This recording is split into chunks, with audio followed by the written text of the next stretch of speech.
Good morning, DJ and PK. It's 97.5 The Zone. Welcome in on a Tuesday morning. Well, the Utah Jazz did what most of you want.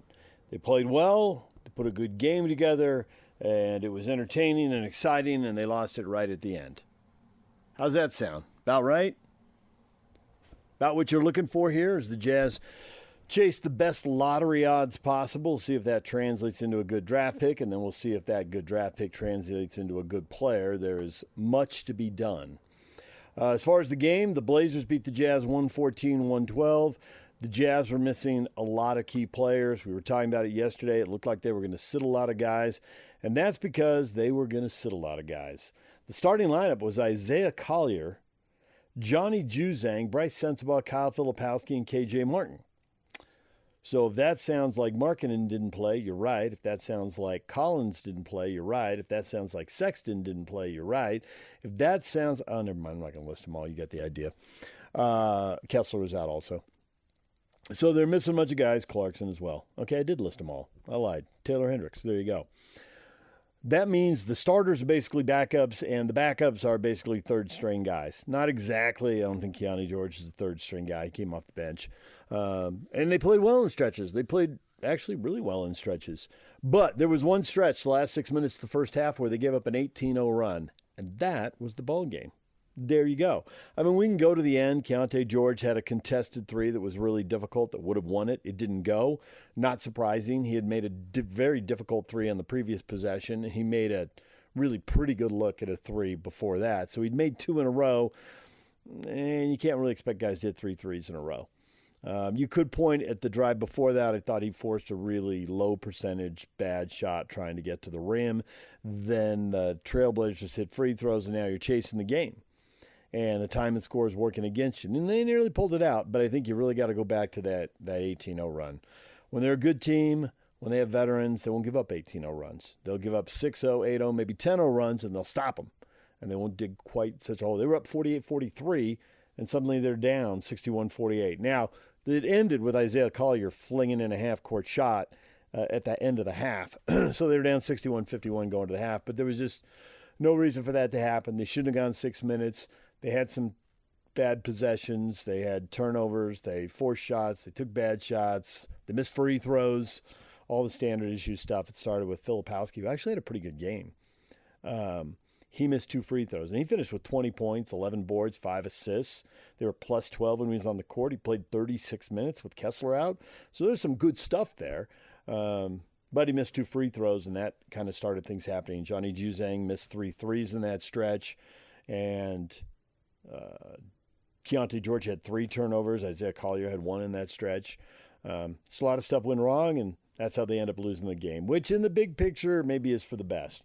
They did do a lot of good things. They did get back in the game, and they did entertain the people who stuck around to the bitter end. So what else happened in this one? Well, for that, why don't we go to the best of the post-game show and let Jake get you up to date. Here he is. It's your Jazz recap here on DJ and PK 97.5, the KSL Sports Zone. Jake Scott with you. The Jazz fall last night at the Blazers, 114-112. Keontae George had a three-point attempt at the buzzer to win it, but it came up just a little bit short. Keontae had hit a big three just the possession before as the Jazz erased a 10-point lead in the last couple of minutes, only to come up just 2 points shy of the victory. Let's get to the post-game sound and start things off with Jazz head coach Will Hardy. The verticality around the rim, tonight was another night where teams are trying to isolate him on the defensive side, and he's doing a pretty good job moving his feet, spacing guys, using his strength. And on the offensive side, his shooting is really improving, and it's helping him a lot, but it's also giving our team a very different look because when he spaces the court, the paint is much more open. We saw tonight they opted to, in certain moments, not even put their center on him because they respected his shooting. And then when he's a playmaker away from the basket, the defense is warped because they do now respect his shooting in a different way. So Kyle's continuing to get better and better. But the thing that I'm most proud of tonight was how he rebounded. There's going to be moments where he's out there with another big. We talked pregame about him playing the 4 versus the 5. When he's at the 5, we're obviously smaller. And so he has to continue to do his work early, fight for his space on the ground, understanding that he's not going to be able to make a ton of plays just over the top rebounding. So he's growing a lot over the last 6 weeks and getting a lot more experience, but he's putting the work in. You look at the stat sheet, and maybe the biggest difference again is points in the paint and like shooting percentage and each 137. Did you like the shots you got down there and just couldn't fall, or would you like to see something else in terms of finding open shooters or I don't know, something else? Yeah, I thought there was a big stretch in the first half where I thought we made a bunch of poor decisions in the paint. For the majority of the game, I felt like we did a decent job. I think there were some that we missed. I can remember, Svi had a couple bunnies he missed. Flip missed a couple that he normally makes. KJ missed, he had a lob that's a little bit off. But, those are plays that, 4 or 5 of those go the other way. It looks a little different. But I do think in the first half, in particular in the second quarter, we just didn't make a lot of good decisions in the paint. I do think the team recentered at halftime, and I thought we moved the ball pretty well. So we'll go back and we'll watch the film, and we'll continue to talk about those things. It's not something that I'm overly concerned about, because I do think the last 2 months we've done a good job as a team in terms of our shot selection and the reads that have been made in the paint. So tomorrow will be a good day to just clean a few things up. They use pretty long defenders on Isaiah tonight. What can he play?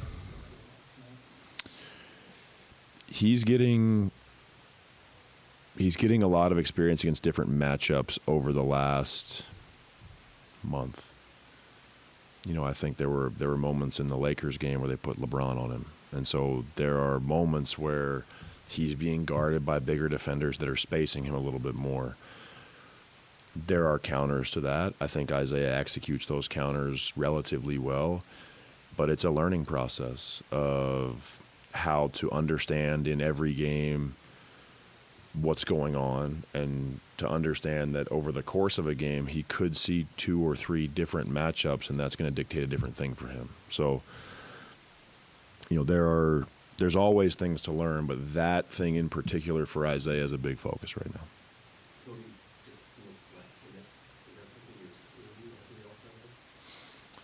I think the last 2 games he's played with more force. He's been, and I mean this in a good way, he's been a little more reckless, which we need. He needs to go for it a little bit more in certain moments. Cody's a very smart player.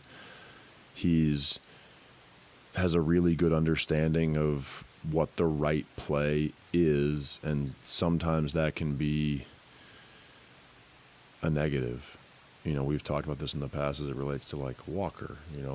Sometimes he gets stuck because he wants to do everything technically correct, and there's a lot of moments where we need to have Cody play off his instinct, because he has really, really good instincts. So I've been impressed with the last 2 games, some of the attacks he's made to the rim, especially in early offense. I thought in the first half, the back cut on Simons, he catches it, doesn't get the layup, but is just super patient, takes his time, and ends up shooting the jump hook.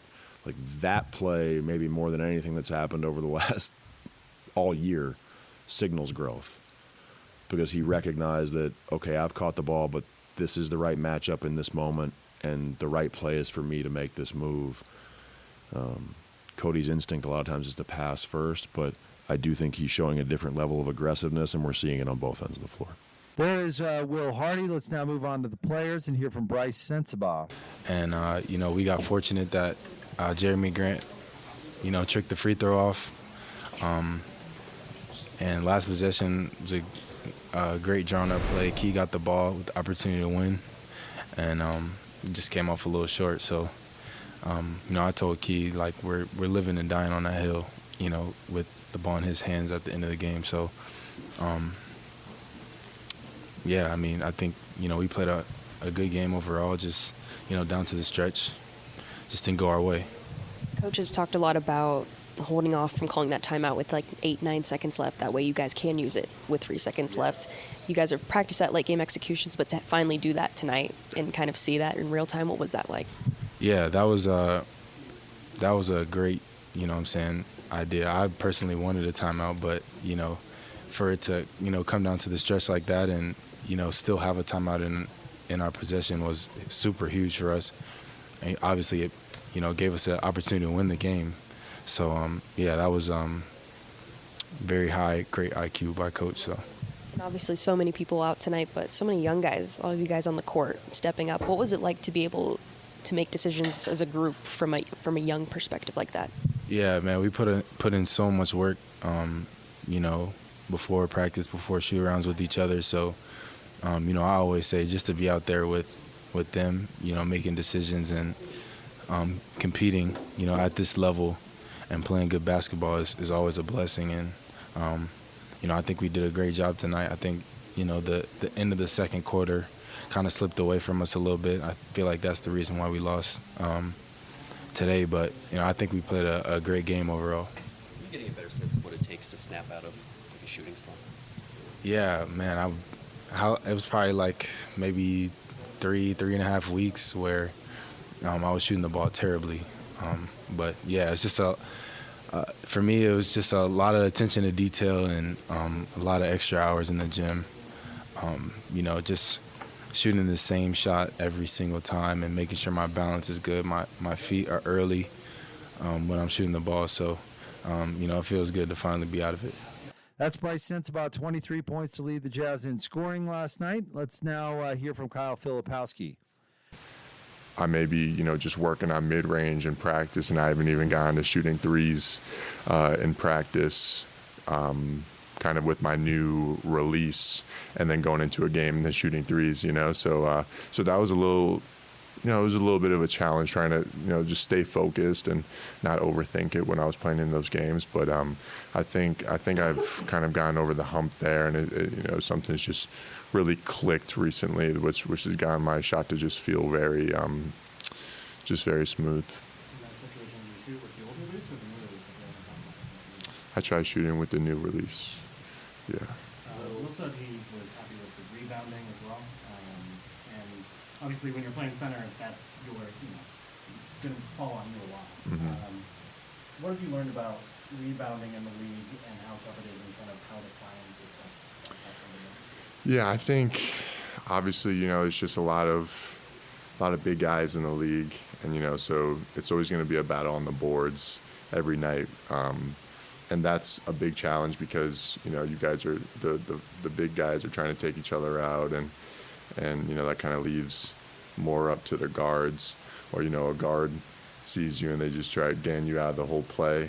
But I think it just comes with the effort and kind of just trying to read the ball when it comes off the rim, which way I do. I think it's going to land and come off for the best chance for me to rebound, but yeah. Do you have a preference playing the board or five? Not really, no. I think at first I was, very much on like 4 and then small ball 5 at times, but obviously, the way our roster is, it calls a lot more 5 for me, and I'm totally okay with that. And I think I've gotten a lot more comfortable throughout this year playing the 5. I did that in college. I played the 4 my first year and then the 5 my second year. So, the way the NBA is now, or just basketball in general, with the way bigs play, I think it suits my game pretty well to be able to play either one. You mentioned that it's kind of time for the rookies to graduate, and that there are certain things that at this point you guys should just know, and like hot button issues that are unacceptable at this point. What are those two?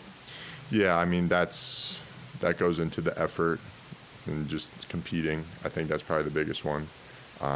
Just going out there and working hard and competing. I think we did that tonight, and so that's that's something that needs to be present every game. And then those other things like playing defense, knowing what spots, what coverages we're in, and for me, rebounding, of course. So I think kind of just those things were the big things at first that you had to build good habits on, where now you don't have to think about them and you can just go out and play. Big difference. 4 and 5? Yes. The 4 is, I would probably say the 5 is more, the way we play, the 5 is more on ball, being able to make those decisions, setting a lot more screens. Obviously, ducking to the hoop when it calls for that, depending on who you're playing against. And the 4 is much more spaced on the perimeter, kind of off ball more. Seems like the drags get a little bit easier when you get to the rim just because you have more space. You don't have Walker's help or Green's help, to complicate that kind of thing. Yeah. There's pros and cons of it. Like you just said, not having to kind of worry about that extra guy there. But at the same time, when I have played the 4 and I'm playing alongside another big like that, I'm always able to kind of still adjust at times and try to dish it off to them as well. So that has its pros and cons. Thanks, guys. Have a good night.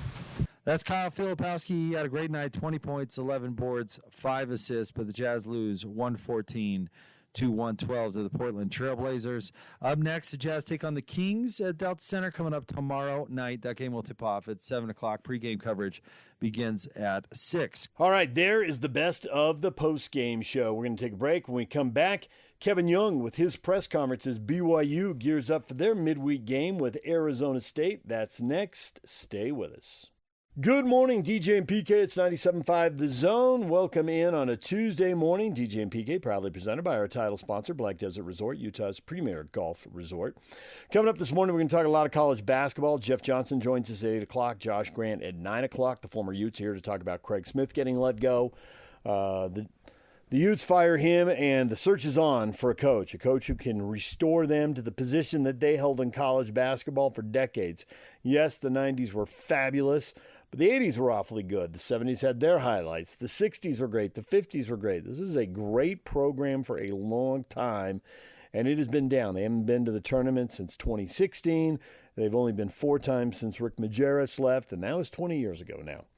So we'll talk with them about that coming up. Meanwhile, BYU is getting ready for Arizona State. Kevin Young meeting with the media. Here he is. Yeah, Coach, you guys got ranked officially for the first time this season today. Does that matter to you to have that validation with the national ranking?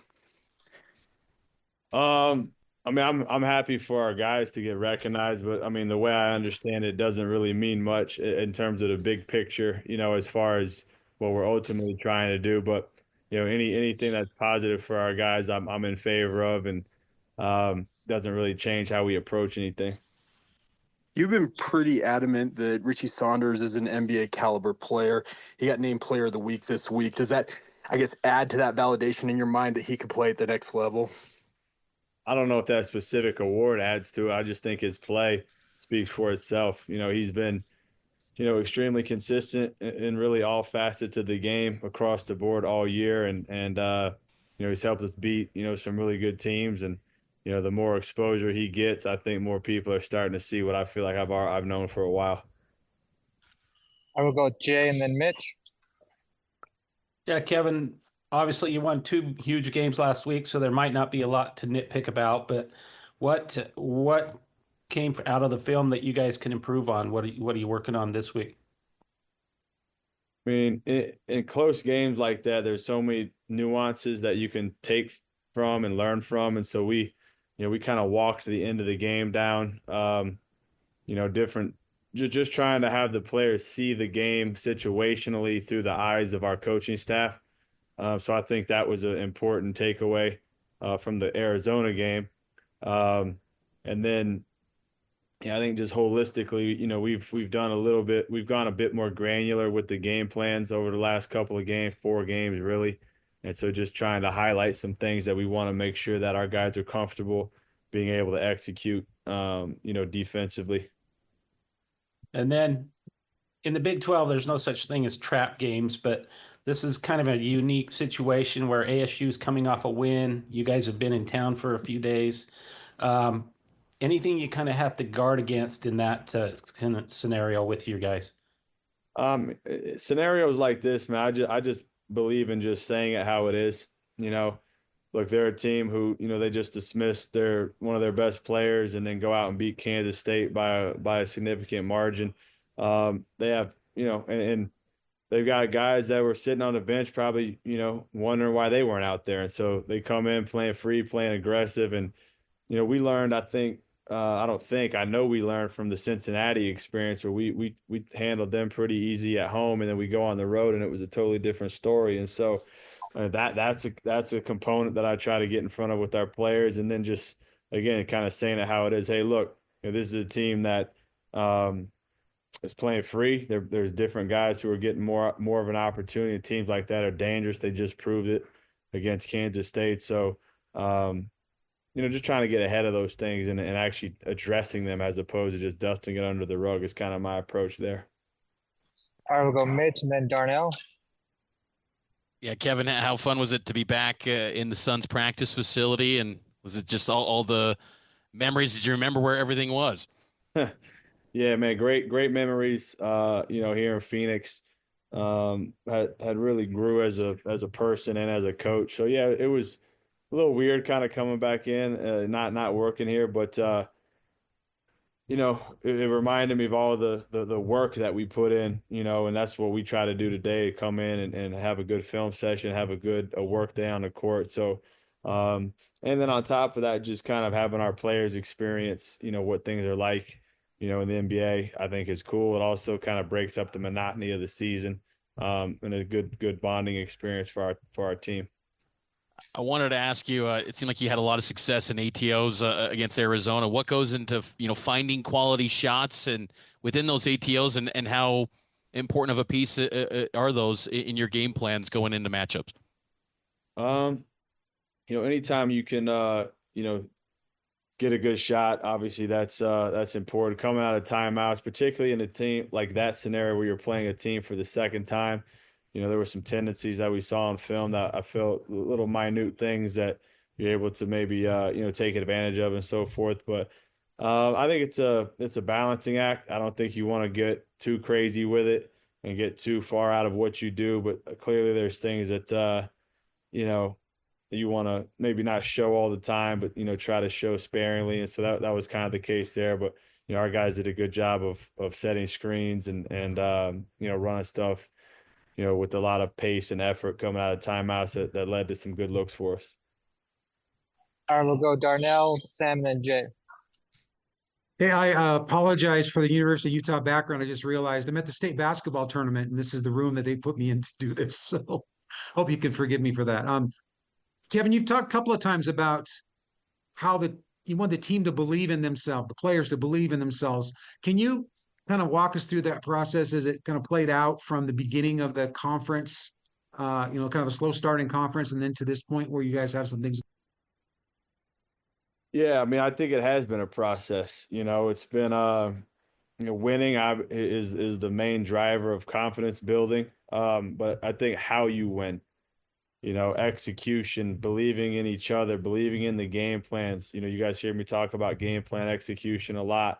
And so when you're able to do that over, an extended period of time, I do think that breeds confidence. And then for us, being able to beat, some of just say it for what it is, some of the big boys in college basketball and in our conference, I think, that obviously doubles down on, what we're preaching has been successful. And then I think the last part of it is just the guys' internal belief in themselves as an individual player, but also as a team. And that's something that I've tried to talk a lot about with our players, this kind of unconventional playing 10, 11 guys and how hard that can be. But the byproduct of that has been great team spirit. And so, I try to, recognize guys who are sacrificing themselves for the team and just keeping the main thing, which is just winning this time of year at the forefront of everyone's mind. You also talked about guys finding joy in their teammates' success. Are there players who kind of lead that charge, or is that something that's just kind of permeated throughout everybody? I think it really has sort of permeated through everybody. We've got, Trey Stewart comes to mind. He's a guy that was out of the rotation altogether, and he was still up 7:30 in the morning getting his workouts in, and had a lot of juice in practice and in the games. Elijah Crawford, same thing. You can go down the list. Dallin Hall. I mean, this is a guy who had a major role on a good team last year, and then his role changes, and he's one of the first guys to jump up off the bench when something good happens. So it's really, I think, all of them, to be honest with you. I think a lot of credit goes to our veteran guys, but also our coaching staff, our graduate assistants, everybody kind of keeping everybody, spirits high. That stuff goes a super long way. Coach, Go ahead, Seth. the team went back-to-back wins versus top 25 teams, first time since 1988. Were the players aware of just kind of how historic those two wins were in context of BYU basketball? I don't know. I doubt it. And some of them might, but look, I'm not trying to downplay the significance of what you just said, but it kind of goes in line with the expecting to be good thing. And it just kind of goes in line with just our message, which is just we want to get better every day. We want to attack whatever's in front of us with everything we have, and let the results kind of follow. And that's sort of been the mantra of this season. But at the same time, I'm aware of it. It is cool. I don't really talk much about it with the players as it relates to specific accolades. I did, I mentioned to them this morning that they got ranked. I was proud of them for that. Talked to them about, it's cool. It doesn't really mean a whole lot in the big picture. Let's just keep having the mindset that we've had, and let whatever happens kind of follow, the work that we're putting in. Kevin, Mitch. All right. Jay, we'll go Jay, and then we'll end with Owen. Yeah, Mitch kind of already asked about being back in Phoenix for you, but are you guys doing anything as a team as far as your knowledge of the community and the area together in this kind of downtime between games? Nothing crazy. I mean, I'm respectful of guys' time, whether being at home or on the road, and we've got a couple of meals set up and a few outings and so forth. But being at the Suns practice facility, I thought would be a good way to kind of use my sort of knowledge of the area and some of the relationships that we have here. So nothing too crazy. Just a few things here and there. All right, Owen, did you have a question? Yeah. Coach, just wondering if there's any sense of physical or emotional fatigue coming off a really emotional game in Tucson on Saturday night. How are the guys feeling going through practice today and through film work and all that?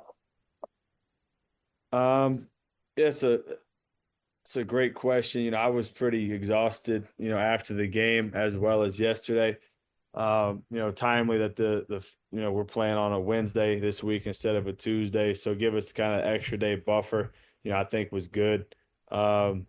Because that was an absolute slugfest of a college basketball game, mentally and emotionally. So I think we'll have plenty of time to recharge and get where we need to get to. There's BYU basketball coach Kevin Young meeting with the media. When we come back, we're talking college hoops with Steve Cleveland. Stay with us.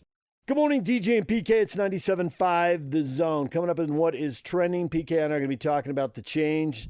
The coaching staff at Utah, Craig Smith, is out. They are looking for a new coach. He is done after 4 seasons on the job and no trips to the NCAA tournament. We will get into that in the next segment. Right now, we're going to hear Steve Cleveland talked a lot of BYU basketball yesterday. And at that point, obviously, Craig hadn't been let go. Here is Steve Cleveland with PK and I on The Zone. A lot of stuff happened in Arizona. What was the most impressive part of what is clearly a major victory that's going to look really good on the NCAA tournament resume for the Cougars? Well, I think the thing that's most amazing to me is how Saunders continues to lead this team game in and game out. His energy, his commitment to every particular play on the floor has just been incredible. I'll be honest with you, I have not seen a young man play with this kind of passion and energy. I can't remember at BYU. I mean, somebody that played this hard all the time. And there have been a lot of great players at BYU, don't get me wrong.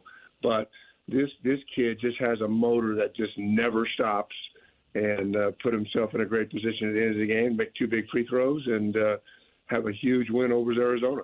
Better than Travis Hansen. There's a guy who was pretty wired most of the time. No, he was. He was. There's no question. He had that intensity, and in my mind, Travis is probably the better player in terms of what he did beyond college. And that's not to say that Saunders can't play at the next level, but yeah, there's 2 of the greats that just never going. So never take anything away from Trav, but I'm in the moment right now. Saunders just seems to be at the right place at the right time and just has a motor that just is on full bore every game. 97-98 was your first year at BYU, and I'm the beat writer for the newspaper covering your team. So I'm talking to you all the time. And I swear, when I listen to Kevin Young talk, it takes me back to you that first season. And the things that you used to say as you grew on the job, you'd talk about conference play and the possessions, and then you'd talk about, a couple of weeks after the fact, oh, maybe I should have done this, should have done that. Young talked the other night after the U of A game, I kicked myself on the Utah game, So the point I'm making is you're in this thing in the first time, and obviously you're going to grow as a coach. And you see him growing as a coach. I thought that the game he managed, which is part of the job of being a coach, Saturday in Tucson was awesome. His substitutions, Agor takes a horrible shot, takes him out, but then sits him down, but then puts him back in, allows Catchings to play a little bit more. And I'm thinking in that last possession, that ball's got to go to Saunders, get him the ball, whatever he needs to do, let him do it. I thought it was a fabulously coached game, and it's cool to see him develop as a coach.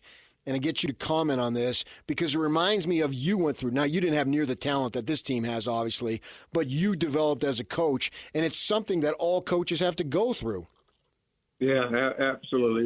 That's a great perspective on him. I've watched him, and we've become good friends. And occasionally I'll call him and congratulate him on everything that's happening. But there is a learning curve, and just because he was in the NBA doesn't make him the perfect college coach. What's happened is he's had to kind of work through things. And one of the things that we kind of have in common is that we were both guys that called a lot of sets and called a lot of things. I mean, there's probably, out of all the possessions in the games in that game that other night, I would say that anytime there was a dead ball or a made basket where these guys were walking up, they're running some kind of action. Whereas a lot of coaches just let guys play, and they have a motion offense, and they move and they take what's there and they do that. But I love the fact that he's so involved in play calling. And obviously when there's missed balls, turnovers, there's opportunities to score different ways. But I just think his ability to, as he's grown, is to really take control of the team and put guys in the right places. I would have never thought that Trey Stewart would be playing significant minutes. But I think one of the things that he brings to the team that they don't have is a very athletic defender that can guard pretty much anybody. And he's made some baskets, but that's something that you didn't see early on in the season. And yet here he is, doing things. Mag, who's had a real significant contribution to this team, is another guy that's just a competitor. And Keita defensively is just a beast. And you got guys that really play hard. And I love the fact that he puts Yegor on the bench and sit and watch, because he still is. There's a learning curve for him, and I don't know what his future is in terms of the next level, but in my mind, he's got to learn to be a good college player.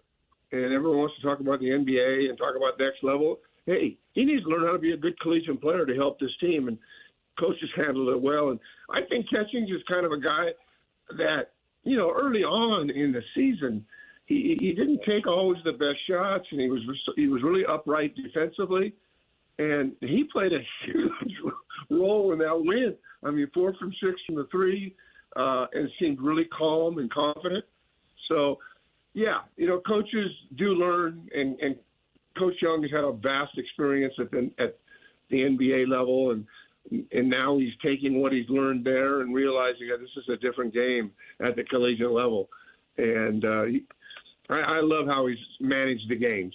I think that you don't beat a great team on the road like that in Arizona and not really make great decisions. And so it's fun to watch, and we'll see what happens. It looks like they're pretty much a lock for the tournament, and if they continue doing what they're going to be doing, and I think they will. I largely watch Utah State play, and I get their shot selection. I mean, there's always going to be bad shots, but I don't think there are very many, and I don't think there were even from the start. It was odd. The Utes, I still don't understand their shot selection. There's guys taking threes off one leg and floating left to right. It looked like bad shots to me. The Cougars, it looks like the shot selection has improved over the course of the season. There's still room for it to get better, and I wonder, they needed the points, so they're certainly glad that Igor Demon's logo 3 against the shot clock went in early in the half, but his shot selection is questionable at times in my mind. And when that went in, I thought, I wonder if that's going to lead to more questionable shots, that there'll be a little irrational confidence. And sure enough, as you referenced, he ends up being in and out of the game. What do you think about his shot selection and the trend of the team's shot selection in general? Because wasting possession on bad shots has knocked out a lot of teams in the NCAA tournament. Yes. I look at Yegor, and I look at him as, he's just kind of a young pup. And, he played in development leagues in Europe and all of that comes with that. And I think there was always an expectation, this guy's going to step right in and do it. He's still learning how to play the game. And I think Kevin's managed that well, as you guys have both mentioned, that, he can't take bad shots like that. He has to be really, really smart with what he's doing. And then there were some questionable shots, but his numbers, against Arizona, 13, 2, and 8, tells you that he was very involved in that game and settled down. And I think the management of the team, the coaches, is just dealing with him.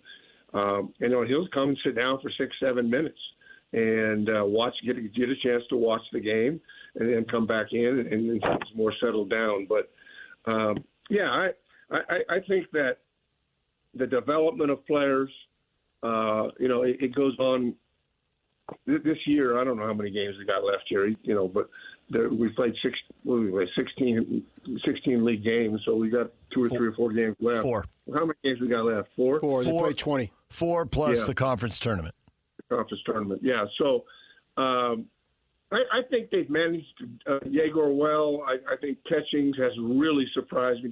For him to come in a game that big and hit 4 threes and never even think about passing there. I mean, he got it. He knew what he was going to do. We can say all we want about Saunders and everybody else, but if Catchings doesn't go 4 for 6 from the 3-point line, that probably surprised Arizona as well. They don't win that game.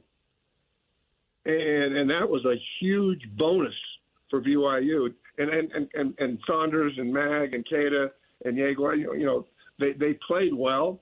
But we're going to look at that game. That's probably had the biggest impact on defeating Arizona when that young man comes in and shoots lights out and on the road. Though I will say this. I think sometimes when I look at players and coaching for many years, I think guys are more prepared on the road. There's more a sense of fear and a sense of, we could compete here, and there's an attention to detail among the guys, that there's a togetherness and a unity that comes when you're on the road. And I think with younger players, it maybe even magnifies it even more, that they know that this is a big game. It's on the road, their attention, rather than at home, when they may be a little more loose or make decisions that seemed a little bit inappropriate. But when you go on the road as a team, man, that locker room is tight and united. And we've got big games here to go and win. And we've talked about some of the teams that I've had, And even with the young teams when we first got started, and to go to New Mexico and to go to UTEP, and we had their full attention, and things have to go right. But what happens is that when guys are so focused like that, and then things start going well, it just kind of snowballs, and guys get more confidence. And I think that's kind of what I saw happening with BYU against Arizona. How much does Kevin Young have to play psychologist with these young guys? Because you want to get on them, but you can't bury him. Like, for instance, if you would have jumped in Travis Hansen's face, he probably was just, yeah, okay, I got it, and go with it, because he's an experienced guy, older and all that stuff. These guys, they look like they're young teens. I mean, they just look so young and wide-eyed, but yet they have so much talent that both of them will probably play in the NBA. But the NBA really isn't where it's at as far as the number one concern right now. So you got to make sure you keep their confidence while at the same time coaching them hard. One of the things that I was blessed is to have a great associate head coach in Dave Rose. And one of the things that I thought was really important, because when you're managing a game as a head coach, it's hard to just do everything as a head coach. And I've seen a little bit of this with Kevin Young's teams and his coaching staff. And I'm not close friends with any of those coaches, and I had a chance to go to a number of practices. But I like what happens when guys are really struggling, that Kevin might not have time to talk to Yegor, but an assistant coach always gets up, kind of sits down, talks with him, and manages that game in a way that seems really appropriate, and it instills. You can get into a kid, but you can also let them know that, hey, you're going to go back in there. Let's get and I think when players, see the trust that coaches have, that sometimes a guy goes in for 2 or 3 minutes, boom, he gets yanked, and he never goes back in. But I think the role of assistant coaches in connecting and with players when they come off the floor is really important. I'm sure that probably with most programs that's done, but I know that was important when I was coaching, and I've seen that firsthand with Kevin, where he'll have assistants come in and they'll sit him down, talk to him for a little bit. He'll go to the end of the bench, get something to drink, and be ready to go back in. Because sometimes as a head coach, you can't do everything. And you got things on your mind, and you're trying to work a game, and I think that was always seemed to be really a positive thing for a head coach, to kind of allow his assistant coaches to have a role in really supporting and making sure that players' minds were right and that they're going to have a chance to get back in there and play. I got to admit, 9 times out of 10, when I see 2 rows of coaches in suits, and now they're not in suits, now they're in polos or matching team issued sweats or whatever. But when I see 2 rows of that, it always cracks me up. People trying to find something to do. But I do see the value in this current model they have in the NBA, which Kevin Young has brought to BYU, that every player has a coach or a development, whatever they call them, a development person, an adult attached to them that they always work with, that they always talk with. And I've seen it pay off back when we could walk into Jazz practices. You couldn't go over to them, but across the room, you could see Rudy Gobert talking with Alex all the time. And just now you think when you played, Steve, and you had to learn stuff and a coach would say something in a group, but you didn't get that kind of, when you're at UC Irvine, you didn't get that kind of one-on-one coaching. There were probably only 2 assistant coaches. And so guys should be learning faster now because there's somebody there to impart that knowledge to them. No, that is a great thought. You do, and it's not a trend anymore. It's kind of what you see happening. Yeah. And I mean, honestly, I'm looking at that bench, and I've met all those guys and everything, but there's only 2 or 3 guys on that staff that I know.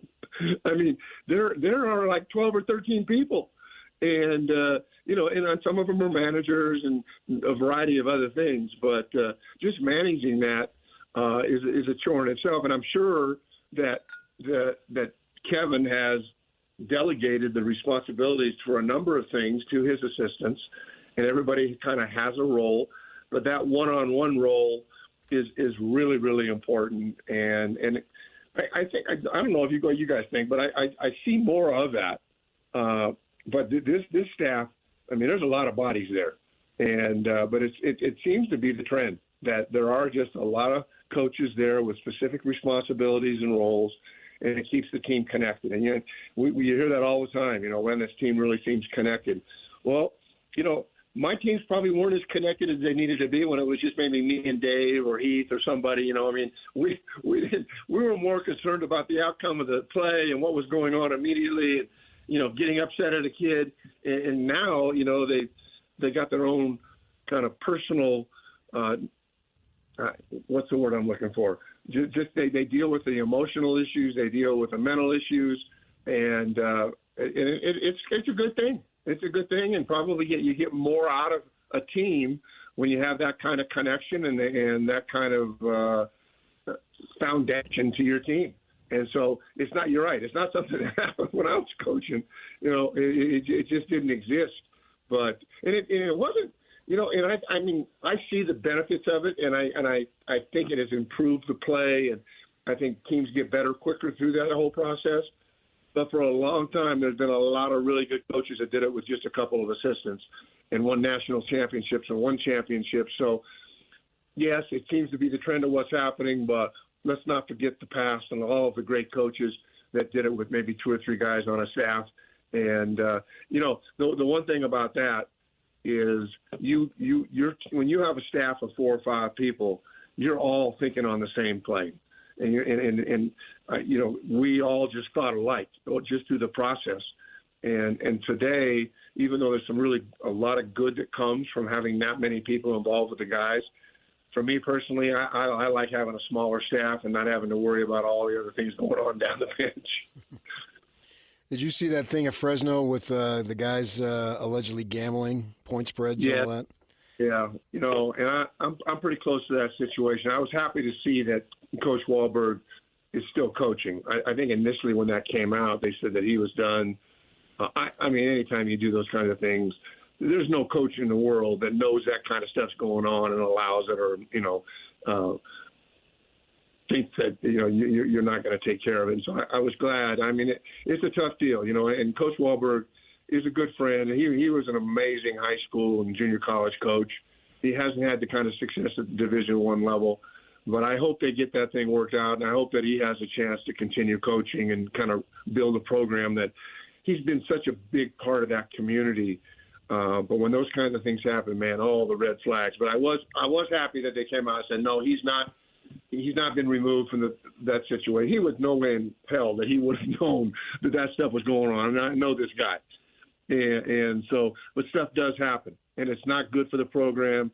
And it's a struggle right now at Fresno anyway. And it's been a long time since there was a fan base, and I was fortunate enough to follow, some good coaches, and even though the program was down, but bringing Paul George in and bringing some young, we got the support of the community. They're hard pressed to get 1,500 people at a game. I mean, it's just really difficult. So hopefully they can work through that, manage it, give Coach a chance to continue coaching. And it's just his first year. Hopefully they'll have some opportunities to recruit and find some guys.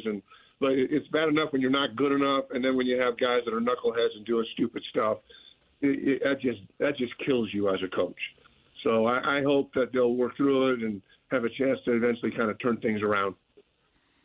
Steve, thanks for the time today. As always, we will talk to you again next week. All right, guys. Take care. Steve Cleveland, former BYU basketball coach, joining us here on The Zone. When we come back, what is trending? The headlines are next. It's time to get your morning started with the news you need to know. News update. This is what's trending with DJ and PK. Hashtag Utah Jazz. Nice entry pass to Cody Williams. Filipowski threads the needle on the bounce pass, and Cody Williams takes it to the rim and throws it down. Layup, no good. Tapped out, controlled by Collier. Collier takes the half-court shot at the buzzer. Good! That's a good way to end the streak. Collier with the three-point shot from half-court. Inbound to Keontae George, crossing the timeline. Keontae gets to the straightaway three, shoots. Good! He makes another one with 3.6 seconds left. There's Scotty G on the call as the Utah Jazz lose again 114-112 to the Portland Trailblazers. PK, you had to love that.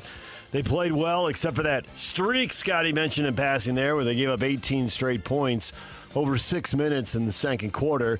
Turned out to be a decisive run. The Blazers needed all of that in a 2-point win. Who played well? The Utah Jazz. Markin wasn't out there. Kessler wasn't out there. Collins wasn't out there. I think if Kessler had been out there, they'd have won the game. Yeah, he's a difference maker. They were plus 12 when Filipowski was on the floor, minus 14 when he was off. Small and super young, and the Blazers pounced on that lineup. You like that? They pounced on it. Pounced! Scored 18 straight points. Johnsen was out there with Collier and Keontae George. They were super small. Sensabaugh was out there. Forget who else was out there. Just one more guy. Collier? Did you already say him? Collier was out there. Yeah. Oh, because I forgot. When you get like past 3 names, and then you get to 5, I forgot who got one. You're 1 and 2. You know what I mean? I just got 4 of the 5. Yeah. I mean, some of the guys played well. But it is, who's going to, when they're good, who's going to be there? An excellent question, because they're going to move through some of these guys whenever they make whatever medium-sized or big game hunting deal they make at some point. There'll probably be players going back the other way, so there's no way to know that right now. I think, to me, the most important thing that I saw last night was Cody Williams looked active. And he had 8 boards, 5 assists. He was running around. He just looked like he belonged far more than any game that I've seen him look like he belonged. And that's important. I mean, I'm not really caught up in shooting percentages or whatnot and all these types of things. I want to see, because he's so young, how does he look in terms of carrying himself with a level of confidence rather than, I'm so timid and I don't really belong here. And I thought that, and it's not that he had overwhelming stats, but I just felt like he looked like he belonged. That's and a big step forward. Those guys. 57 games in, he looks like, okay, you can do this. Your highest picks have to play well. It's just a fact. They don't necessarily have to be stars. You're going to have to get stars, obviously, but they've got to show. And he, right now, is the highest pick that they have on the roster. Who's playing? I think Sexton went a little higher, but he's not playing right now. So the Jazz lose, and in Tankathon 2025, they did everything they could. They sat five guys who maybe could have played if they had to, but they didn't, and they lose by 2 points. So onward and upward, and back at it Wednesday against the Minnesota. Onward and downward, and back at it Wednesday against the Minnesota Timberwolves. Or as we like to call them, the Sacramento Kings. Sorry, Minnesota's here Friday. Sacramento Wednesday, then Minnesota You just Friday. had me going to the schedule because I thought to myself, that is wrong. That is wrong. Sacramento Wednesday, Minnesota Friday. DJ and PK. Hashtag NBA. Porter back over to Jokic inside the arc. Hands it off to Porter. Porter goes to the left hand, gets down the lane, dunked it home, 2 hands. Blew right past 2 different Indiana defenders. Sends it ahead to Dennis Schroeder across the timeline. Pistons with the lead and the ball. Harris, Cunningham, he's wide open and hits a 3. And that could be the dagger. Charlotte comes up empty. Kings come right back with it. Levine, heat check. Oh my! He just drilled one from close to 30 on the right wing. 39 season high points.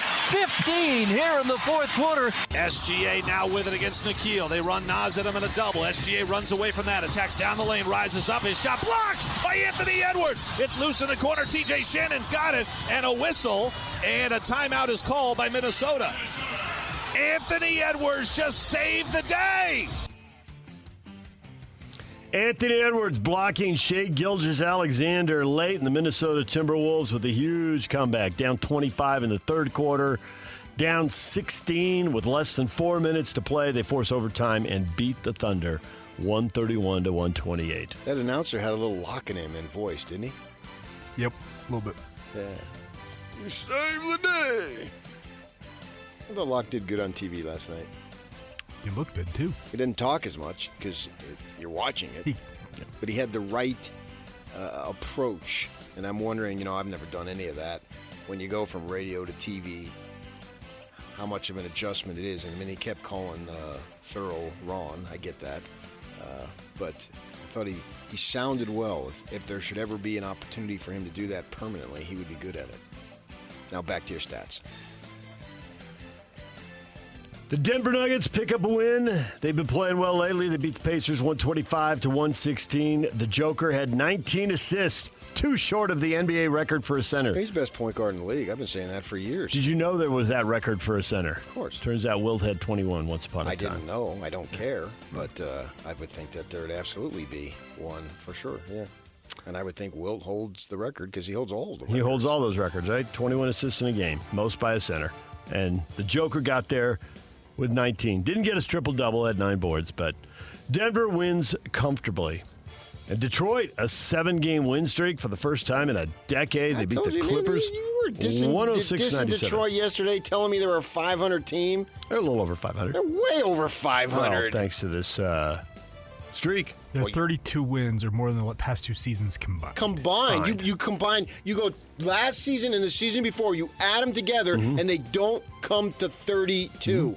Detroit's my new team. I'm going back to my roots. 25-26 when this streak started, and now they have lifted themselves into 6th place in the East. They are and you said that yesterday. They are out of the play-in You're not territory. following the Pistons the way I am day to day. That's probably true.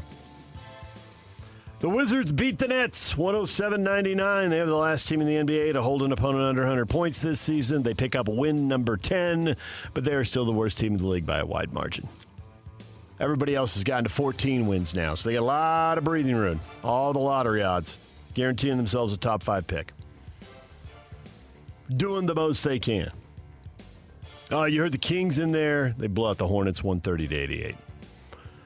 Zach LaVine, 42 points in that one. So, sorry about that, Jazz fans. Charlotte, still on 14 wins in Tankathon 2025. Veteran sportscaster Al Trautwig passed away at the age of 68 due to complications from cancer.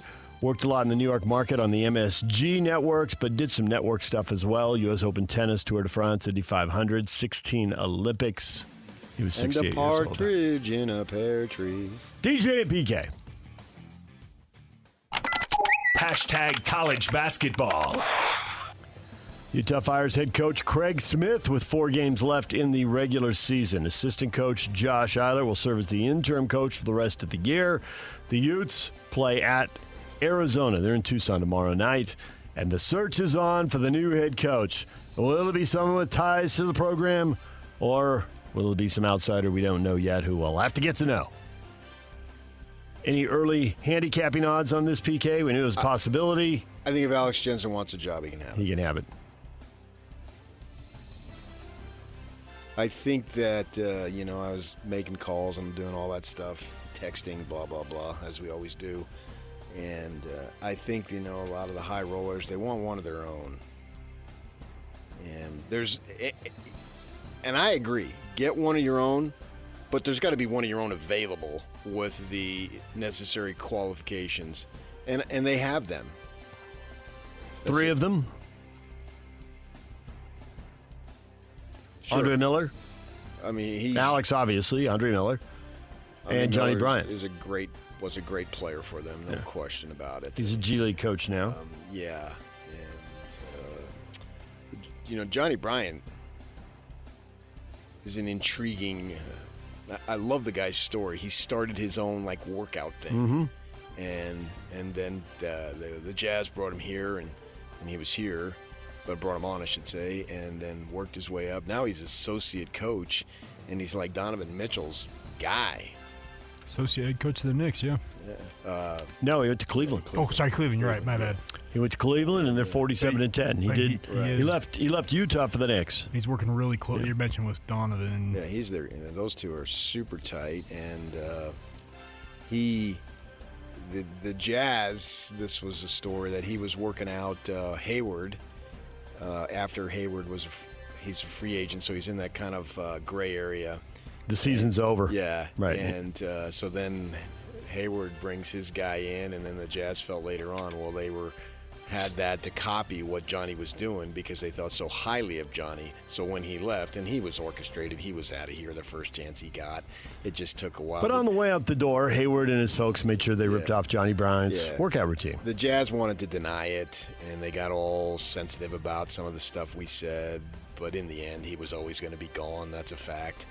But the point being that they wanted to study what Johnny Bryant did. So, yeah, I just wonder if he's too far down the line. He's not at the Andy Reid level, obviously, but in terms of him being so engrossed in the NBA and Dallas, where Alex is, what are they going to do? They got rid of Luka, and are there other changes coming? And so does he get caught up on that?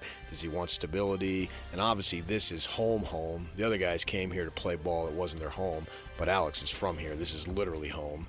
So you got all those things to figure out. And we'll get to that here soon this morning. DJ and PK. Oh, Houston beat Texas Tech, number 4 over number 10. Houston avenges their only loss in Big 12 play. They clinched the regular season title. They're 16-1. They're 3 games clear of everybody else after beating Tech 68-61 in Lubbock. DJ and PK. #NFL. We're going to look at everything we can. We're going to be selectively aggressive. We obviously, there's things in this league you have to, you have certain amount of resources they allow you to have, and we'll look at that. But we're going to try to improve our football team. We're going to improve our football team, and we expect to have success next year. That's Dallas Cowboys Executive Vice President Stephen Jones. Selectively aggressive. There's a phrase you can hold on to, PK. The dude was born into it. Yep. New head coach Brian Schottenheimer. They're expecting to be better. Dude was born into it. So I served that up for you. You're welcome. Former Penn State star pass rusher Abdul Carter continuing a trend of top-rated NFL draft prospects opting not to work out in Indianapolis. He has a shoulder injury suffered late this past season. And Ashton Jonte also, Boise State running back, not working out as well. An unidentified NFL team, unless it's the Packers, which The Athletic believes it to be the Packers, has submitted a rule proposal to ban the tush-push quarterback sneak. Troy Vincent, the NFL's Executive Vice President of Football Operations, told reporters at the Scouting Combine the Eagles have used the play effectively for years. Used to be illegal. They legalized it about 20 years ago. We'll see if it's on its way back out. Illegal? So you get arrested? You did. You got arrested. You got brought busted, the cops on man. the field. That's cuffed right. them. I think it They might have cuffed been the coach. They cuffed the coordinator. Might have been against the rules. I don't know if it was illegal. Illegal. It was banned. Denver Broncos outside linebacker coach Michael Wilhoit facing a felony assault charge for allegedly punching a police officer in the face at the Denver International Airport on Sunday. Per the police report from the Denver Post, Wilhoit told the officer to shut the bleep up after being approached and being told he couldn't leave his vehicle unattended in a drop-off lane. Wilhoit then bumped his chest into the police office per the affidavit, and after being shoved back, punched the officer in the face before driving off. So, see where that court case goes. There's also a taser deployed that did not work. DJ and PK. #college football. What do these guys have in common? Speak up. Heisman, quarterbacks, champions. He ain't champion of what? Champion of fireball.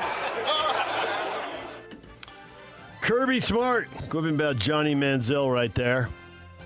Georgia coach having some fun at the expense of the former Heisman Trophy winner during a coaching clinic. Stanford Athletic Director Bernard Muir expected to resign from his position with the school after 13 years leading the athletic department. Stanford football hasn't been to a bowl game since 2018, and Stanford basketball has also been languishing under the last couple of coaches. So this 13-year run is done. I'm calling it right now. Diamondbacks will win the World Series. Because? Kenny Dillingham spoke to them yesterday.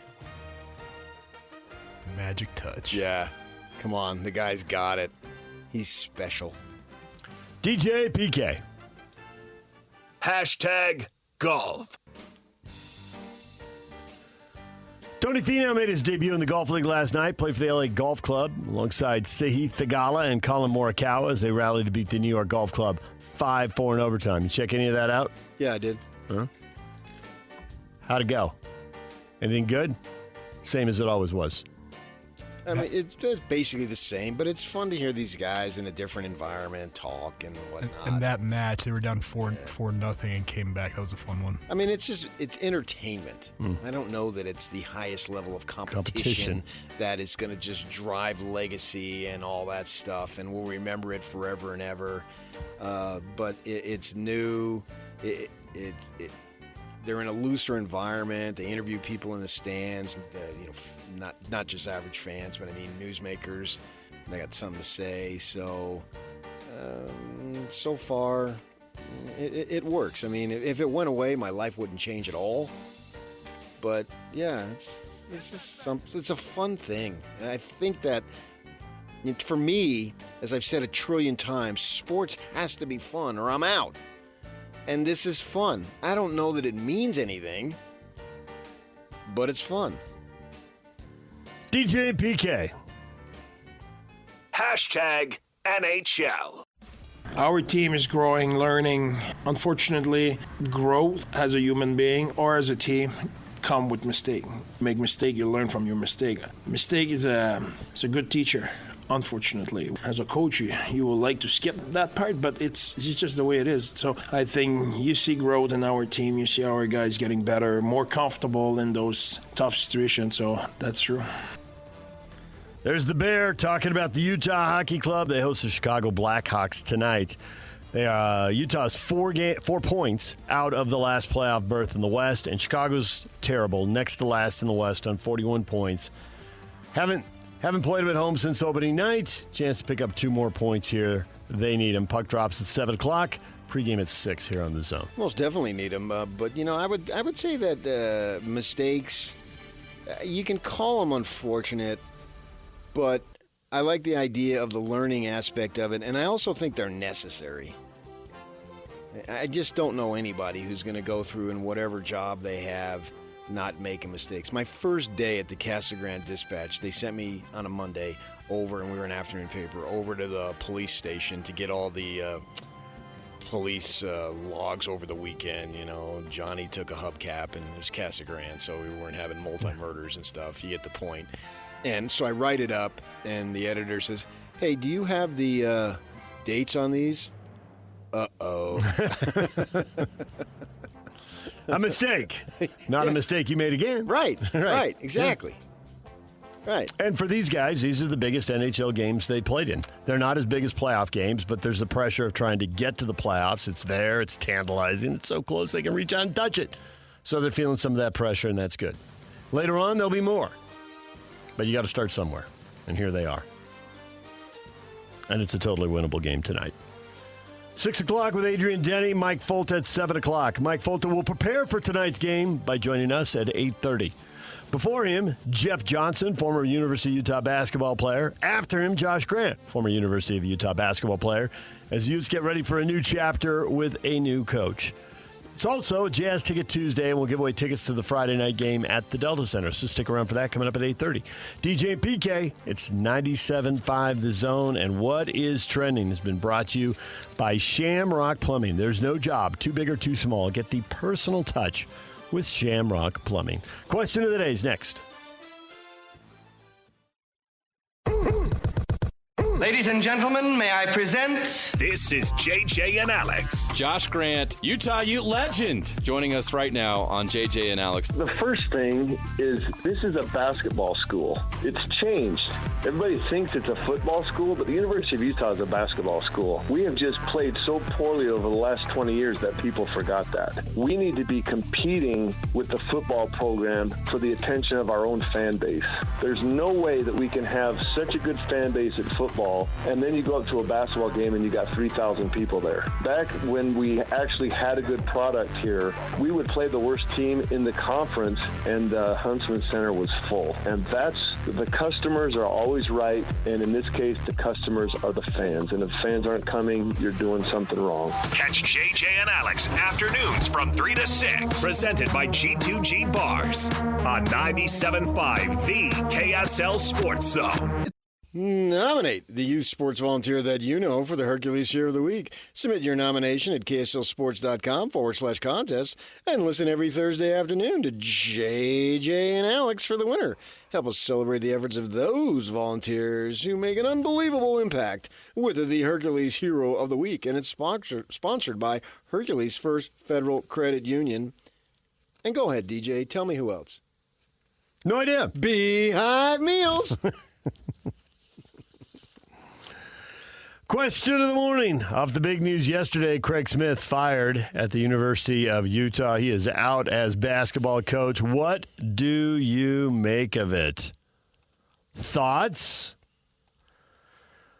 There are a lot of people who have watched this go and are not sorry to see this happen. Margaret, he looked totally lost at the last of their last game.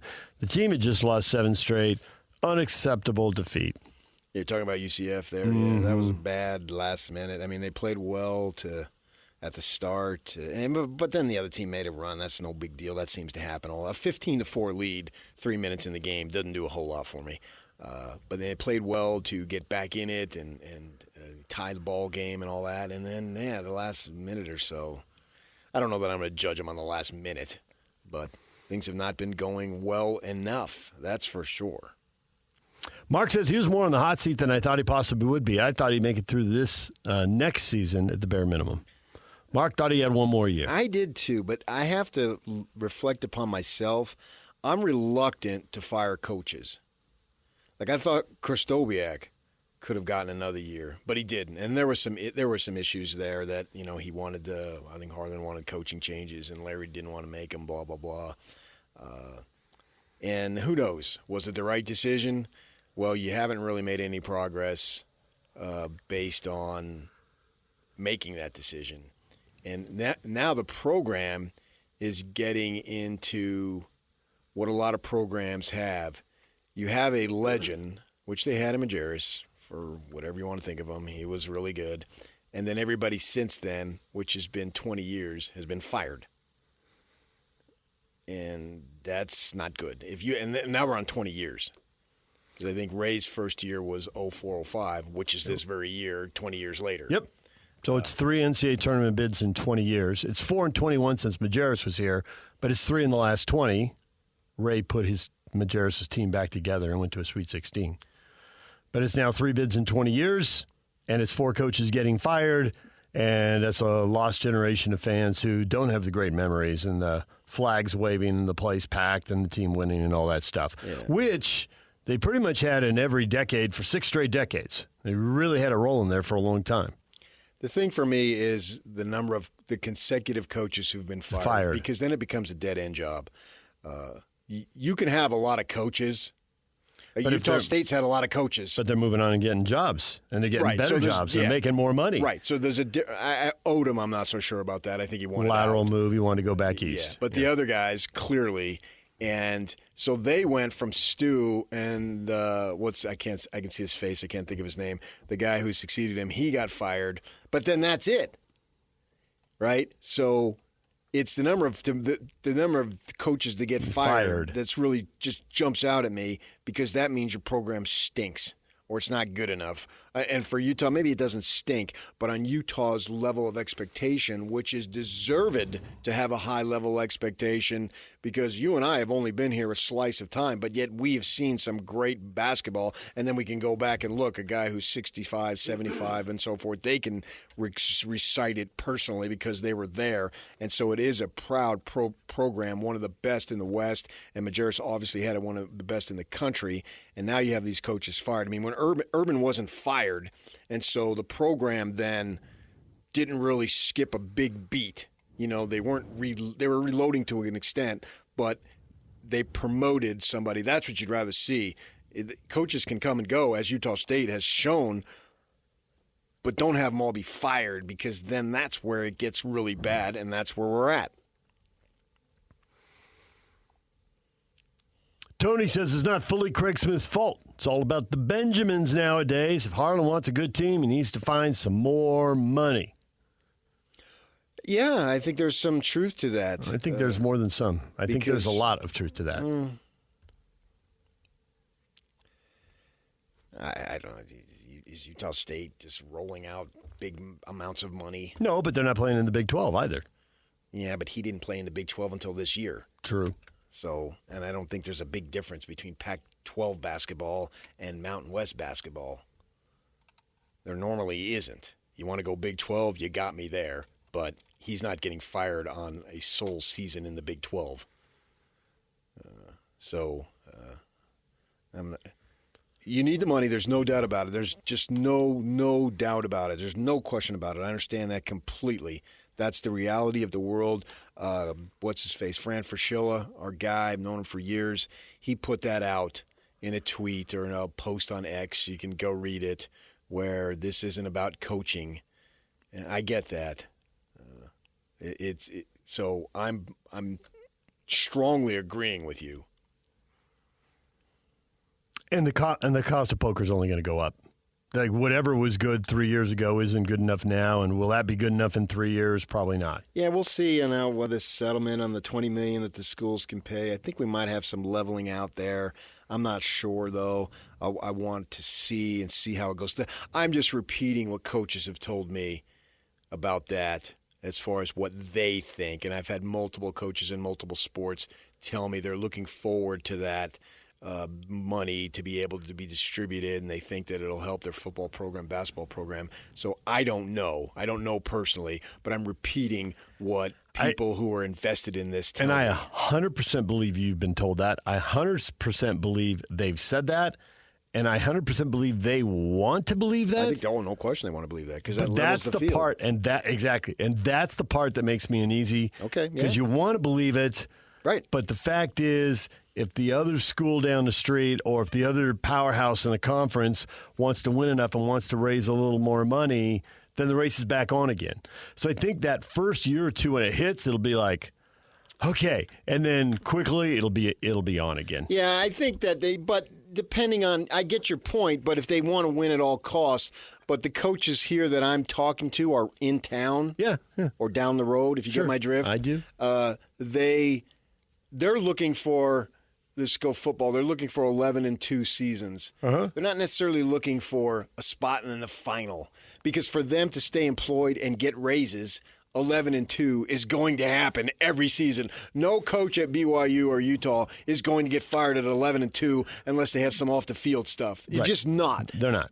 Because that's a great season no matter how you spin it. And so they're looking at being able to compete on a relative level and have a lot of success. When you win 11 ball games, you're feeling great. Everything about life is awesome. You're probably not competing against Ohio State and so forth, but that's always been unrealistic. Why would that change now? Now, basketball, you can say, and I can hear what people are saying, wait a second, man, we had the lead on Kentucky at halftime, and you did. So it is a different animal.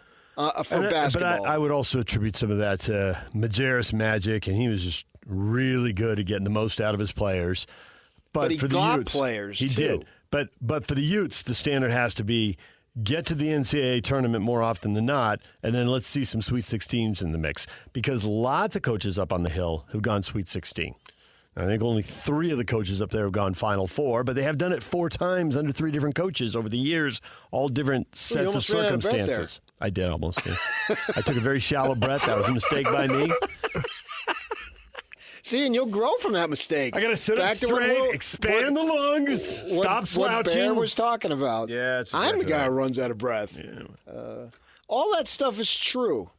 And to an extent, and I know this sounds dramatic, but take it with a poetic license, it pains me to see Utah basketball go through this. When I was there at the Watchdog, sitting there for all those years, all those games, it was the place to be, man.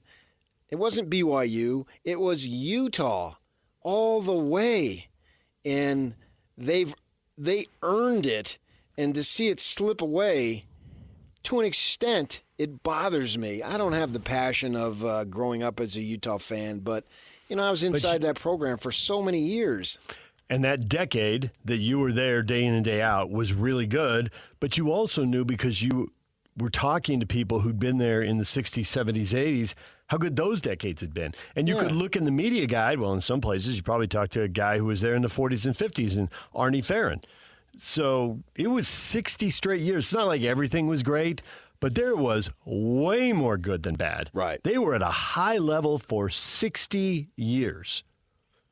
And you went to a Final Four. You went to multiple Sweet 16s.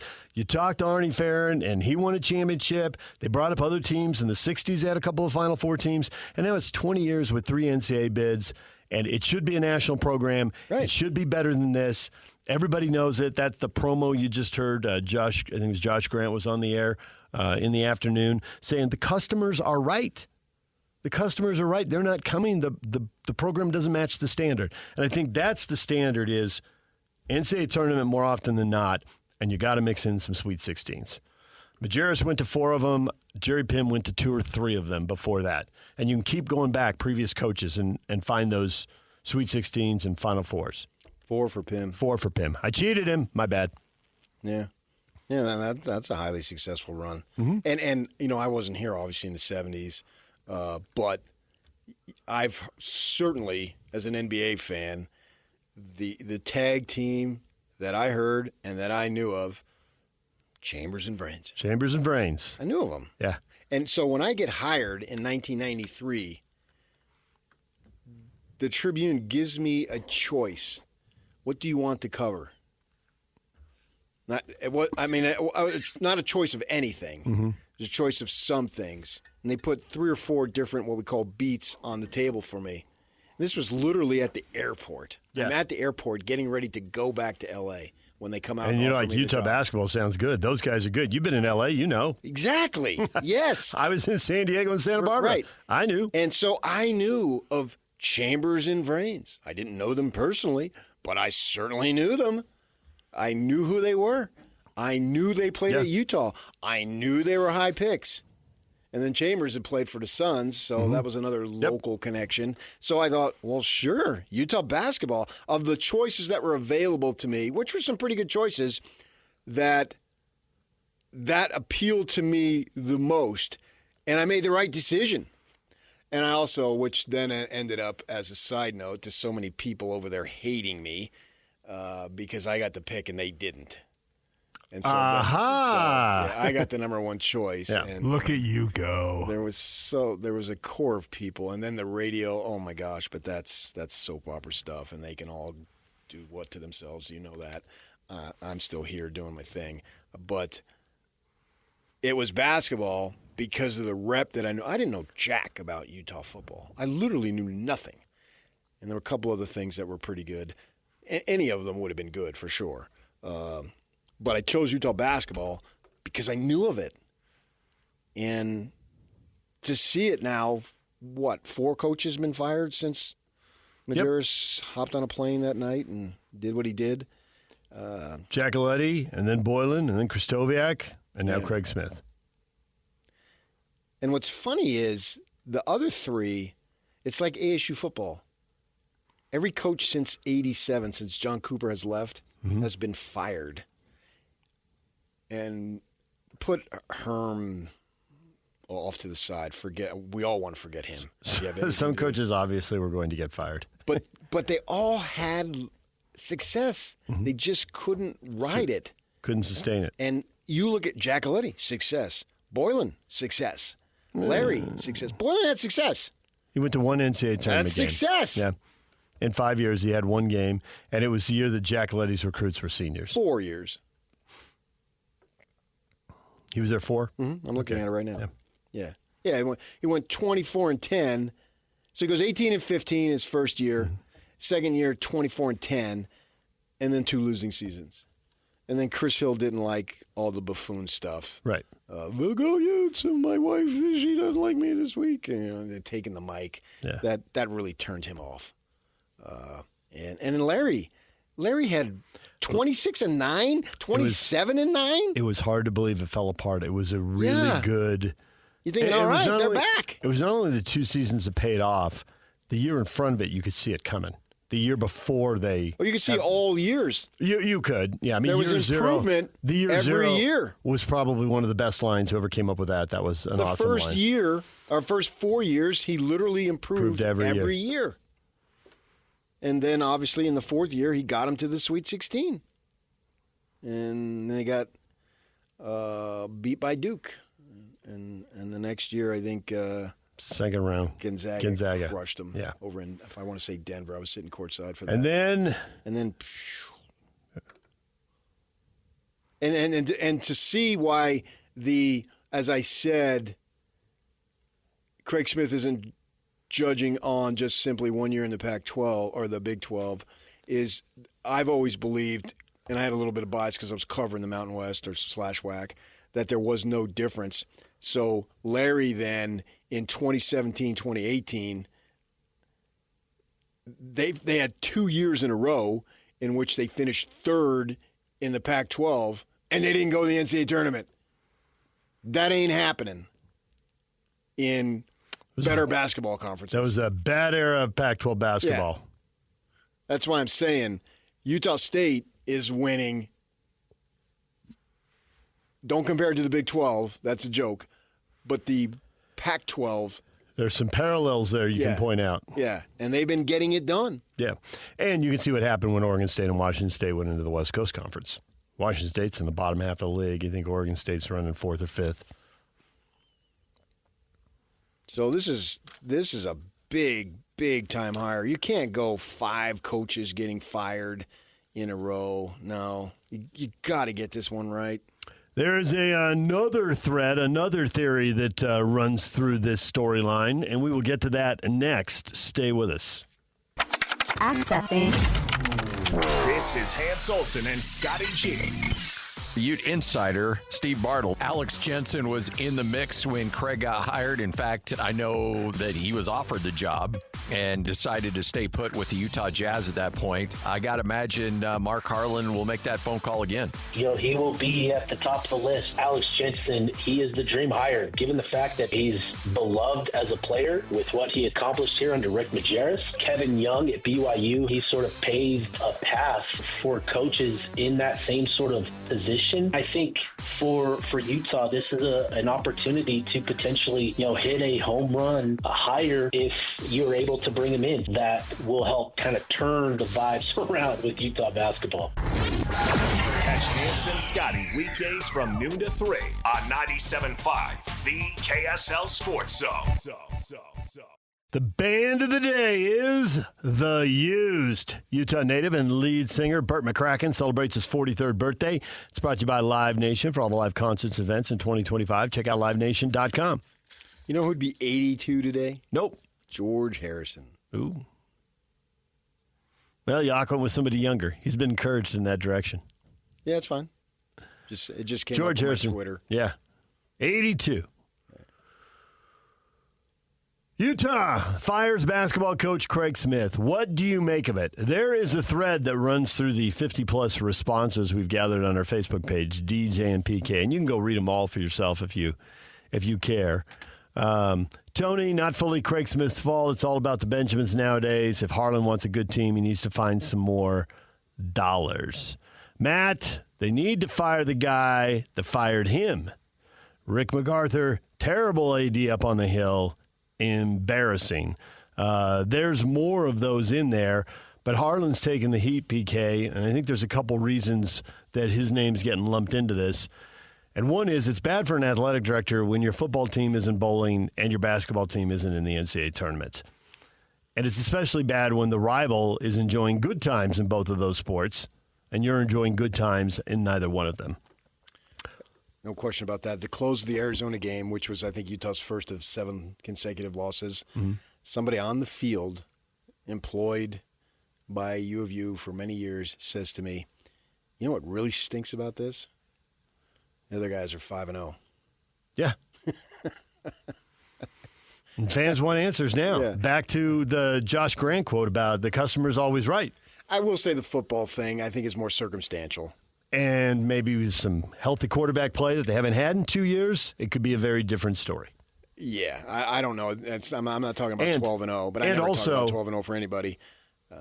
Go ahead. And also a hire here who gets the basketball team in the NCAA tournament takes a lot of the heat I off. think there's two things. There is something else, but go ahead.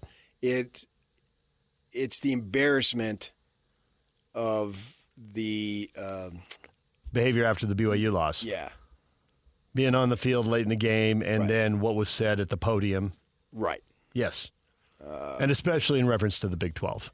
Yeah. Being mad at the refs in the moment. There's a long line. Yeah. But and you're the AD, so you shouldn't. The going on the field. That was the problem, yeah. That was the worst. The popping off. It's funny, man. Lots of people popped off. Yeah, we give these guys a 10-minute cooling off period, but in the rivalry game, it needs to be a 2-week cooling off period. I mean, it's so intense. Yep. And but for all the BYU reasons we was just going to go talked to about. 9-0 or 8-0, whatever they were at the time. So combine it with that, and everybody knows what the other guy's doing in your conference. It may take a little while for the Big 12 for everybody, but clearly Utah knows what BYU's doing. BYU knows what's just like when they lost. When Utah lost a certain basketball player who may be still playing here to Arizona, they knew fully why they lost to him. Right? It was financial, and they knew it. So there's not a lot of secrets. And so the point I'm making is the U of U knows that BYU, you're not going to outbid us. That's a forever quote.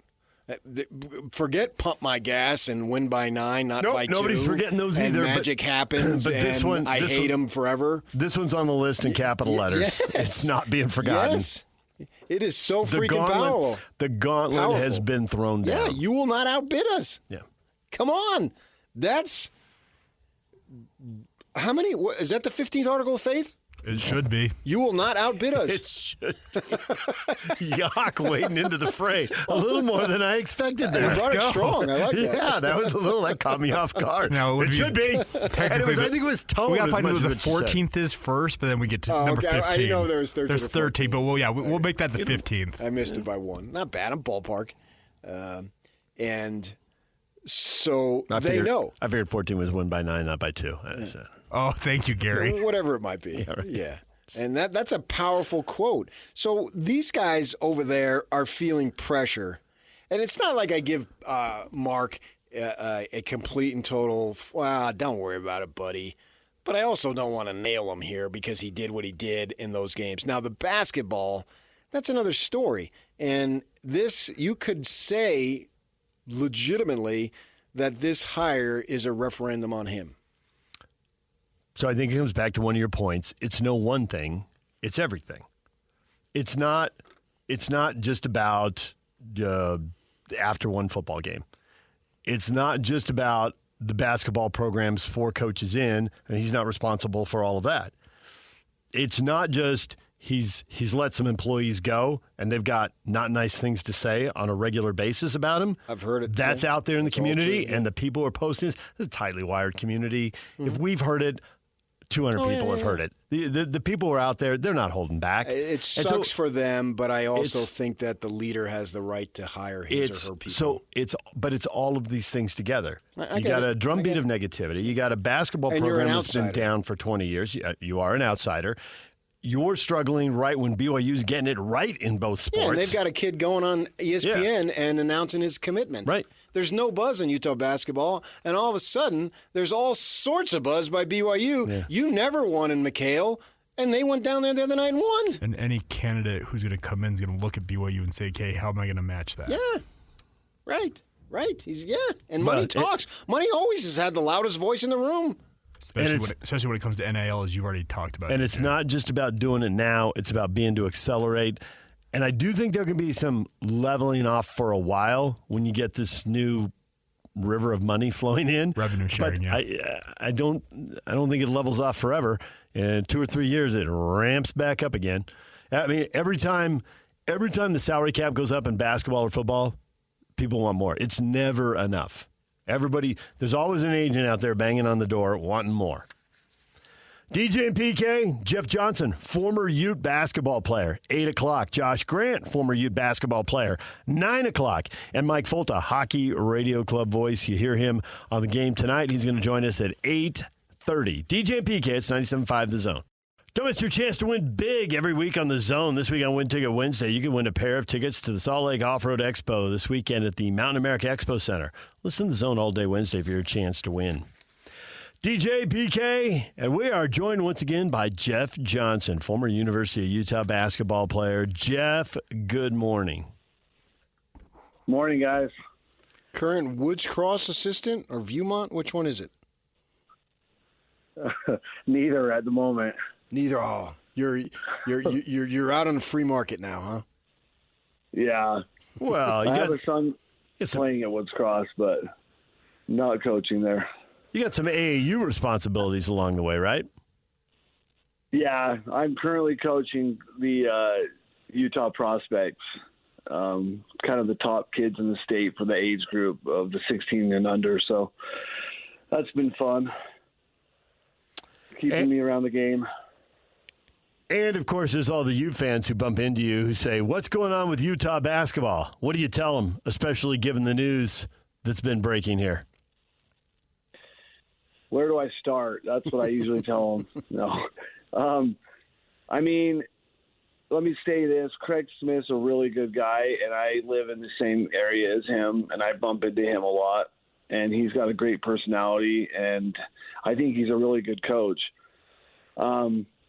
With that said, I think that for most of the things I had heard this year was that if we didn't make a tourney run, they were going to probably make a move, a change.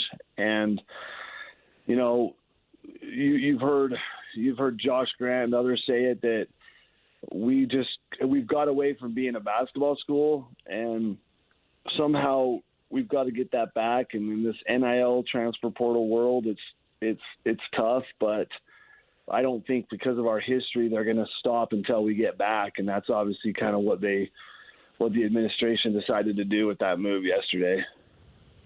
How much would you like to see so-called one of Utah's own get the job, because there's some candidates out there? I'd love to see it. I think they've tried everything else with other guys from outside of here, and now it's time to try somebody with Utah ties that remembers the passion that can be in that stadium when they're good and when they have good players and they have good fan support. I'd be all for it and support it and help them as much as I can. I'm very dialed into the high school scene with the top players. I get text messages from college coaches all the time about our players, getting tickets to games for them because they can't reach out to them yet, and asking me about players. And I would love to be able to have a former Ute that's associated with the program that has a passion for it to be able to help sell that to these high school kids that I'm involved with. So, yeah, PK, I mean, I think at this point they have to try something that can get more fan interest and maybe have some memories from the past that would flood in there as fans see those former coaches and former players helping. Now, I don't want you to turn into an old guy here, because that just makes PK and I way older, and we don't need any help. We're doing fine in the old category on our own. And as much as I appreciate the whole high school recruits, I just hear coaches saying you don't win with freshmen, get old, stay old. The best teams in the country are loaded with juniors and seniors. So NIL money is now a very big part of this. Do you think there are deep-pocketed boosters who will fund this year after year? Because that's a question that any of your former teammates, any of your former Utes would need to ask before they took this job. Yeah, that's a great question, DJ. I mean, the way I look at it, you hear, I think Bill Belichick talked about how he's going to hire almost like a general manager that's going to take care of all the NIL and kind of the raising of the money. And I look at that with our program. I think basketball and football, they probably work hand in hand in this, but I almost feel like each one of them needs their own NIL revenue stream that somebody's in charge of. And I think years ago there was a guy that Majerus hired as his director of basketball operations for 1 year. It was the year after I finished playing when Britton was a senior. He had just sold a company. His name was Michael Kane.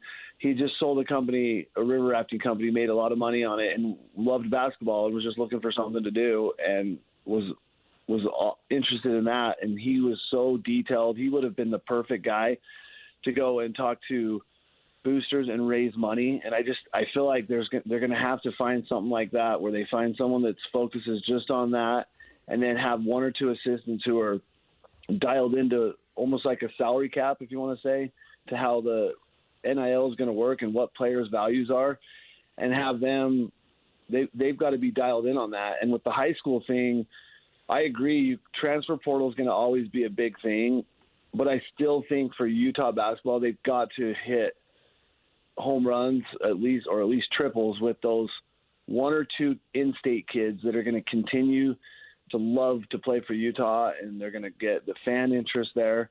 And you've got to hit on those every year, and then you can sprinkle in the transfer portal kids and the out-of-state kids. Okay, Jeff, then since you're involved in this, and I used to have a better knowledge when I was working for the newspaper of the locals, and you look at Utah's program, you had yourself, your brother that you mentioned, you had Drew Hansen, you had Alex Johnsen, obviously, local guys who, may not, Britton played in the NBA, but the rest of you didn't, but you made vital contributions on some really, really good teams. And it seems like that there were guys every year. We know football has just exploded in terms of recruitable athletes that are available to play at major college.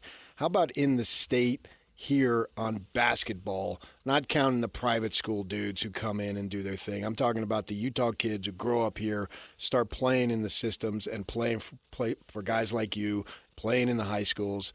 What's the level of talent? Because it doesn't seem like we've seen a lot of name guys make a difference. There's a lot of talent. I think that some of them you don't hear about them so much locally because they end up going to these prep schools, which wasn't a big thing back when we were playing. So you know this kid that's playing at BYU next year, the number one kid, the number one recruit, he's playing at a prep school. And I know two or three of his teammates because they play on that same Utah Prospects team that's a year older than my team. And then you also have the kid, Isaiah Harwell, that's going to play at University of Houston. Well, he's playing here locally at Wasatch Academy. So Richie Saunders played at Wasatch Academy. Like, what's happening is those top kids, they're still from Utah, and they still would have an interest to play in the state of Utah, but they're playing for these prep schools, so they're getting so much more attention. So the public schools, those are the kids I'm heavily involved in. There's a lot of them are talented enough. They're getting offers from all the schools, and Utah is just not matching it right now with the atmosphere that they've created on game day, and then the continued success that some of these other schools have. And that's why you see kids leaving out of state and not staying here, where like you're talking about before, usually Majerus could, or even when Cleveland was there or Rose, they could at least have a really, really good shot at getting the first, second, or third best players in the state. And now they're leaving, or if they are staying, they're not staying very long. They're transferring. So it's just finding a coach that can build that continued success and has a desire to get a few local guys every year, I think is important. So have you talked to any of the three former Utes who are now all in the professional ranks, whose names are automatically linked within like 3 seconds of the news breaking that the coach is fired and there's a vacancy? I have, yeah. I won't tell you what they've told me, but I have. Oh, Jeff, come on, brother. We've known you for years. Is that savvy? You've had me on a few times. I know how to deal with you guys. Okay, is there interest then? Yeah, there is interest. There's mutual interest. I honestly haven't talked to any of them about this particular job in the last day. I do talk to some of them very often and some of them not as much. I'll say this. If you look at the model BYU's created right now with a former NBA coach coming in and being the head coach and the attraction that has had to players that have their eye on the NBA and they want to come in and make some money for a year or two and then go play in the NBA and they want to be ready. They've been attracted to that. And I think Utah can replicate that with certain guys. And I think you guys know who. And one of them who I believe was passed over the first time, and I believe the administration knows they've made a mistake on that, would be a guy that could have that same clout that Coach Young has at BYU and say, I've worked in the NBA. I know what I can do to get you there. I'm around it. I've been around it every day for the last, I don't know how many years now, 10 to 15. Yeah. And I can get you there. But then at the same time, you got to have NIL money. Well, that's where that NIL money, I'm figuring there's a big 6'11" redhead who played in the NBA, lives in southern Utah, that ought to be able to fund the program, right? Yeah. Oh, I won't go there. Yeah. Oh, yeah. Come on. You'd love to throw him under the bus. He's got to spend more time taking golf lessons, PK. You've seen that. So. Yeah, but I've seen the cars that he drives. Man, just when he drives up, I run up there. And so people will know that I know him, man. Just the level of automobile. The game stinks, but, yeah, that's no big deal. That's his employer. That when you work for General Motors, that usually happens. Yeah, I know. But I will say this: one of the guys on the list. I mean, let's be honest. Chris Burgess. He's always going to be a candidate. Andre. I talked to Andre a little bit here and there, but I don't think Andre necessarily wants to come be the head coach. But I mean, that he's never said that to me. That's just kind of things I've heard. But I think Alex Johnsen is a really strong candidate to be that head coach and would do a really good job and have a lot of fan interest. I spoke to him months ago, and it didn't seem like he was as thrilled about how it went the first time. But then I also have heard recently that he's other people have said there's mutual interest, and that's about all I've heard on it. I haven't talked to him directly. You say Andre might not be interested in coming as a head coach. Would Andre be interested in coming in another role? I mean, there's, as you point out, with general managers, there's lots of roles out there now. What would he be interested in, if anything? That's kind of what I thought, was that he'd be more of a, especially if someone like Alex, with as close as they are, and he wants to come be back around the program and go out there and be a face of the program and recruit and raise money, but maybe not be the head coach. Now, would he want to potentially be a head coach someday? Sure. I know he has been in the G League, but I think for the University of Utah, I could see him wanting to have a different role, more as almost like an ambassador, but as a solid coach too. Just and someone that the fans have always loved. I mean, there's how many fans have said he's their favorite player? I mean, none of them have ever said me, PK, but a lot of them have said Andre. So, Yeah, when you think about if you brought somebody on campus, say he was, they got all these roles now that they have in the basketball programs. You look at it, just strikes us at BYU. There's like 9 guys in pullovers that indicate a coach on the front row, and then there's 11 guys in the back row. I mean, there's so many people now that are on staff that I would think if Andre Miller wants a place on the staff at the University of Utah, they could find something for him for sure, and not just a symbolic thing, something that he can do. And then you bring recruits on campus and bring them up. They've got a beautiful practice facility, and the Huntsman Center has been, to me, is just a great place to play ball and have them interact Oh, so you want to go to the NBA, son? Like I did from 1999 all the way through 2016? Yeah, I'm pretty sure that when I speak about what it takes to get to the NBA, I sort of know what I'm talking about since he darn near played 20 years in the league. And didn't do it because he was the tallest guy. Right. He didn't do it because he was the fastest guy. Right. He did it because he knew what he was doing. And nothing was given to him. He had to sit out the first year, blah, blah, blah, blah, blah. And, he's just an American success story when you think about it. Well, yeah, and I've heard that Coach Young has reached out to players personally, and I think the player that's that number one kid, and he has a great relationship with Kevin Durant, and has had Kevin Durant talk to these players. Oh, yeah, no question. And so you look at Alex. Alex has a great relationship with Rudy Gobert. I mean, Rudy Gobert has always credited Alex with his development. I mean, you guys saw Rudy his first year and second year, and it's like he couldn't catch the ball, and he had no moves, and still he's not like a polished offensive player, but he credits Alex to his development. I'm sure Alex, if he's recruiting a 6'7" guard who plays kind of like at his own pace, and he says, well, first you can talk to Andre, but number two, here I'll have Luka call you, he's been working with Luka for the last 4 years. So that's a big thing today. That's bigger than it was. I mean, it was big back when Majerus would tell. I remember Majerus looking at Keith and Britton and all these guys, Doliak, and he would constantly talk about, I just talked to Pop last night, and I just talked to Doc about you last night, and just talked to George about you, George Carl. And it was true because we saw those guys at our practices, and we saw them going to dinner with him all the time. And so when you say stuff like that, I can get you there. I have these connections. I mean, it means more to these kids today than it did even back then.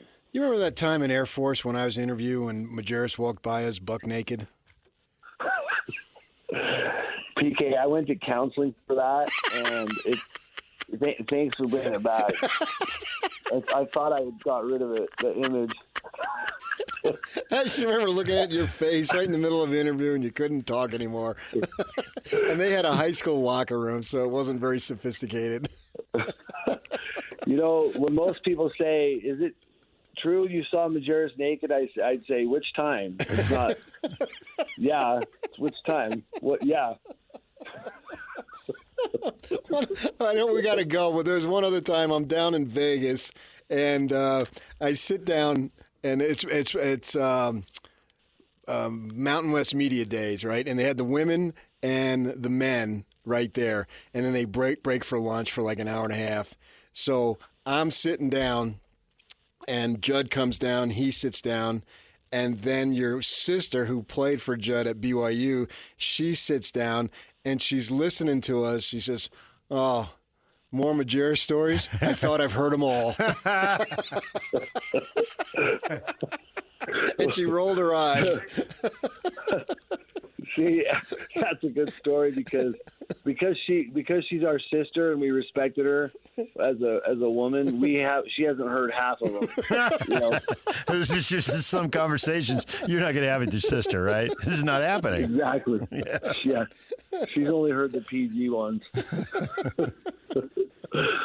Those were times, man. Yeah. We'll never forget them. They were good. Yep. Hey, guys, I will tell you this. I won a lot of championships at the U, and I was lucky, but I've never been a champion of Fireball. Nice. You got to get going, I guess, huh? Did you hear that quote? You guys played that earlier We today? played it earlier this morning, yes. Yeah. Yes. Kirby Smart on Johnny Manziel. That was pretty hilarious.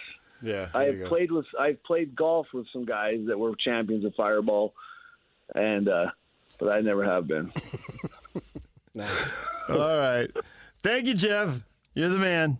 We appreciate the time. Guys. All right. Thanks. Jeff Johnsen, former University of Utah basketball player, former Mr. Basketball in the state of Utah, Murray High, at a state high school champ, and then had his glorious run with the Utes. Josh Grant, another former Ute, is going to join us coming up at 9 o'clock. Mike Folta, radio voice of the Utah Hockey Club, is here next. Stay with us. This is Jake Scott and Ben Anderson. I won't be surprised if 5 months from now we are hearing rumors of LeBron opting out of the final year of his contract and at least seeing what's out there.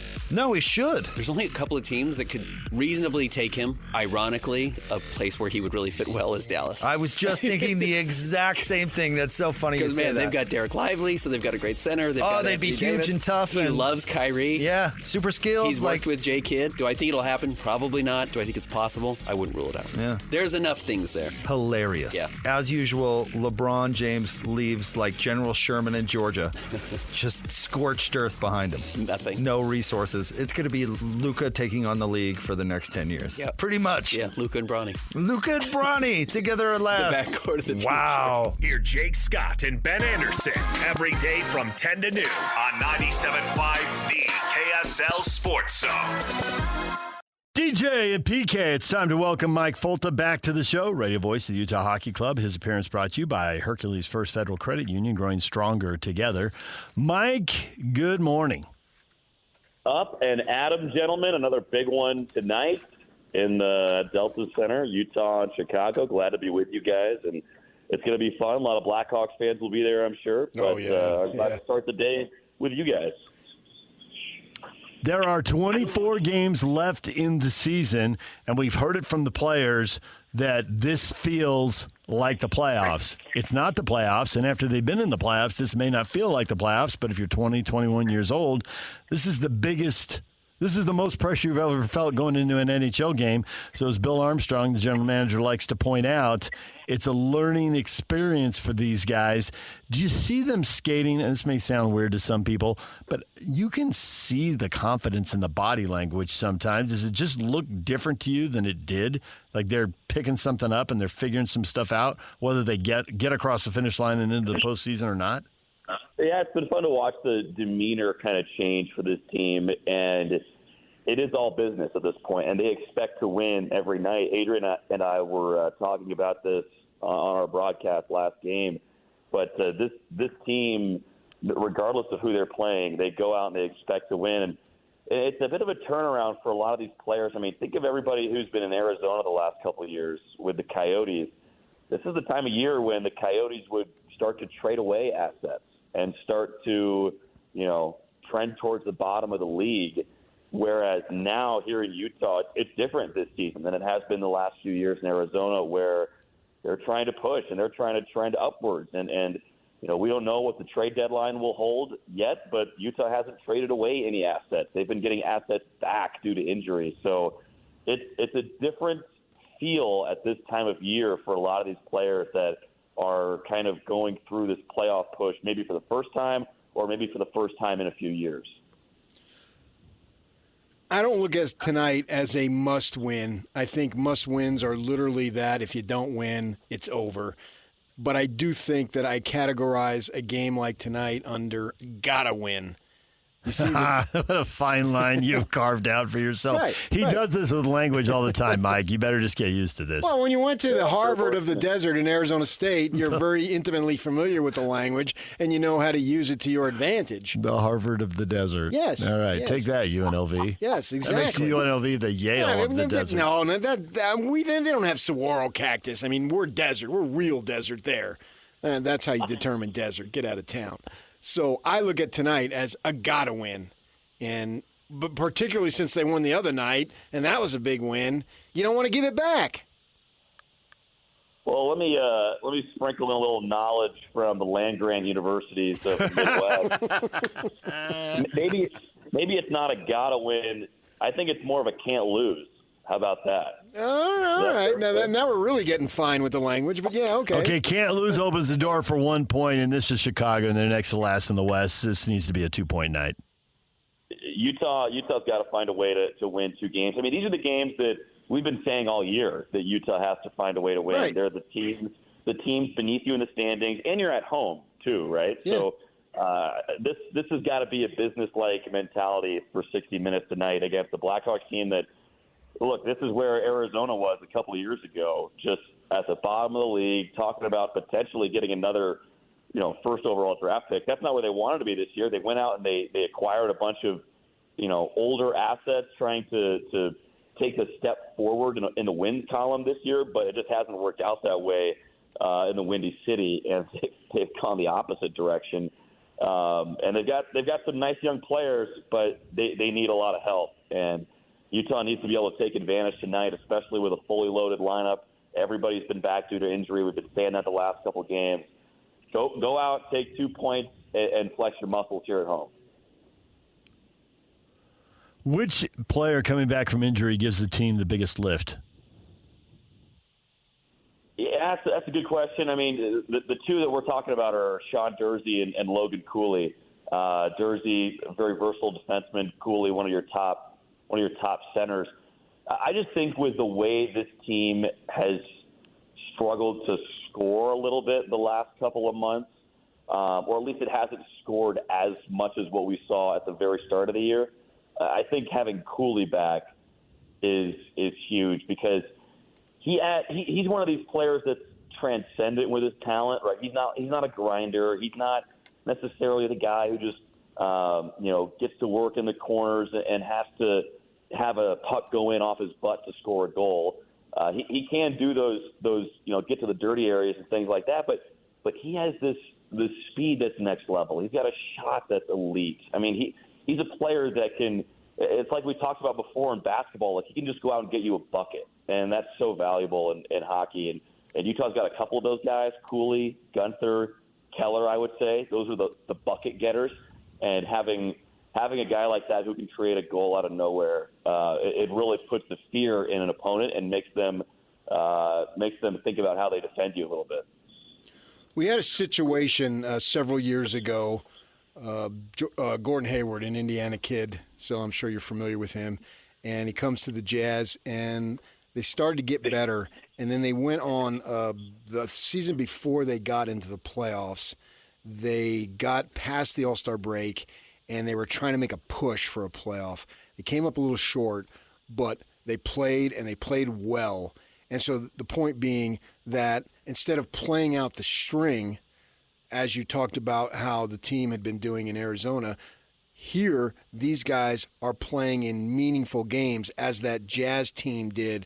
And then they didn't get in, but then the next year they got some more veteran reinforcements, and then they get in. The point I'm making is how important is it, even if they don't get in this year, to play in big-time meaningful games, which for a lot of them, not all of them, like Sergachev and some others, but the younger kids, you can argue these are the most important games they've played, so the valuable experience that they can gain just by being in the playoff hunt and having these games matter. Well, first of all, before I answer your question, has there ever been a more lovable March Madness team than the Butler Bulldogs with Gordon Hayward? I mean, maybe Sister Jean. I was going to go. That's the exact one I was going to. Other than that, yeah, exactly.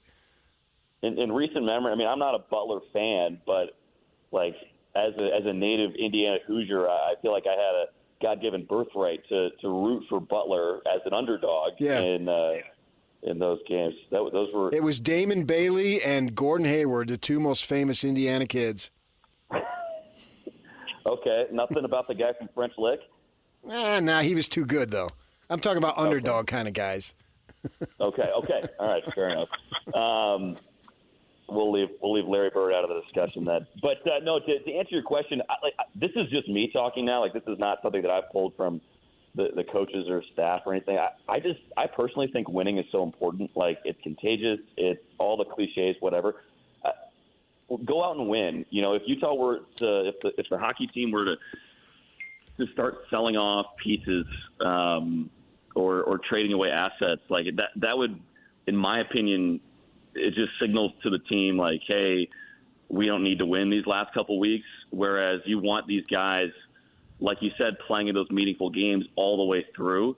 And I think I'm a big proponent. Before you win, you have to lose. Like before you win the cup, you have to lose in the finals. Yeah. Like the Florida Panthers did. Before you lose in the finals, you have to have your heart broken in the conference finals. Before you get there, you have to have a first-round exit. Before you get there, you have to just barely miss the playoffs. Like there's these steps that we've seen, you know, the Tampa Bay Lightning undergo, right? Like they were close for a lot of years. They lost close, and then they finally break through it. The Washington Capitals are another example. They lost in the first or second round for many years before they finally broke through. Like you have to keep hitting the nail on the head and continue to exert your energies to the max before you can break through and have a playoff team. And I would really like to see Utah play for a playoff spot for 82 games, if that makes sense. Right. Like have them exert themselves to the maximum of their abilities for 82 games, and we'll see what the team's made of.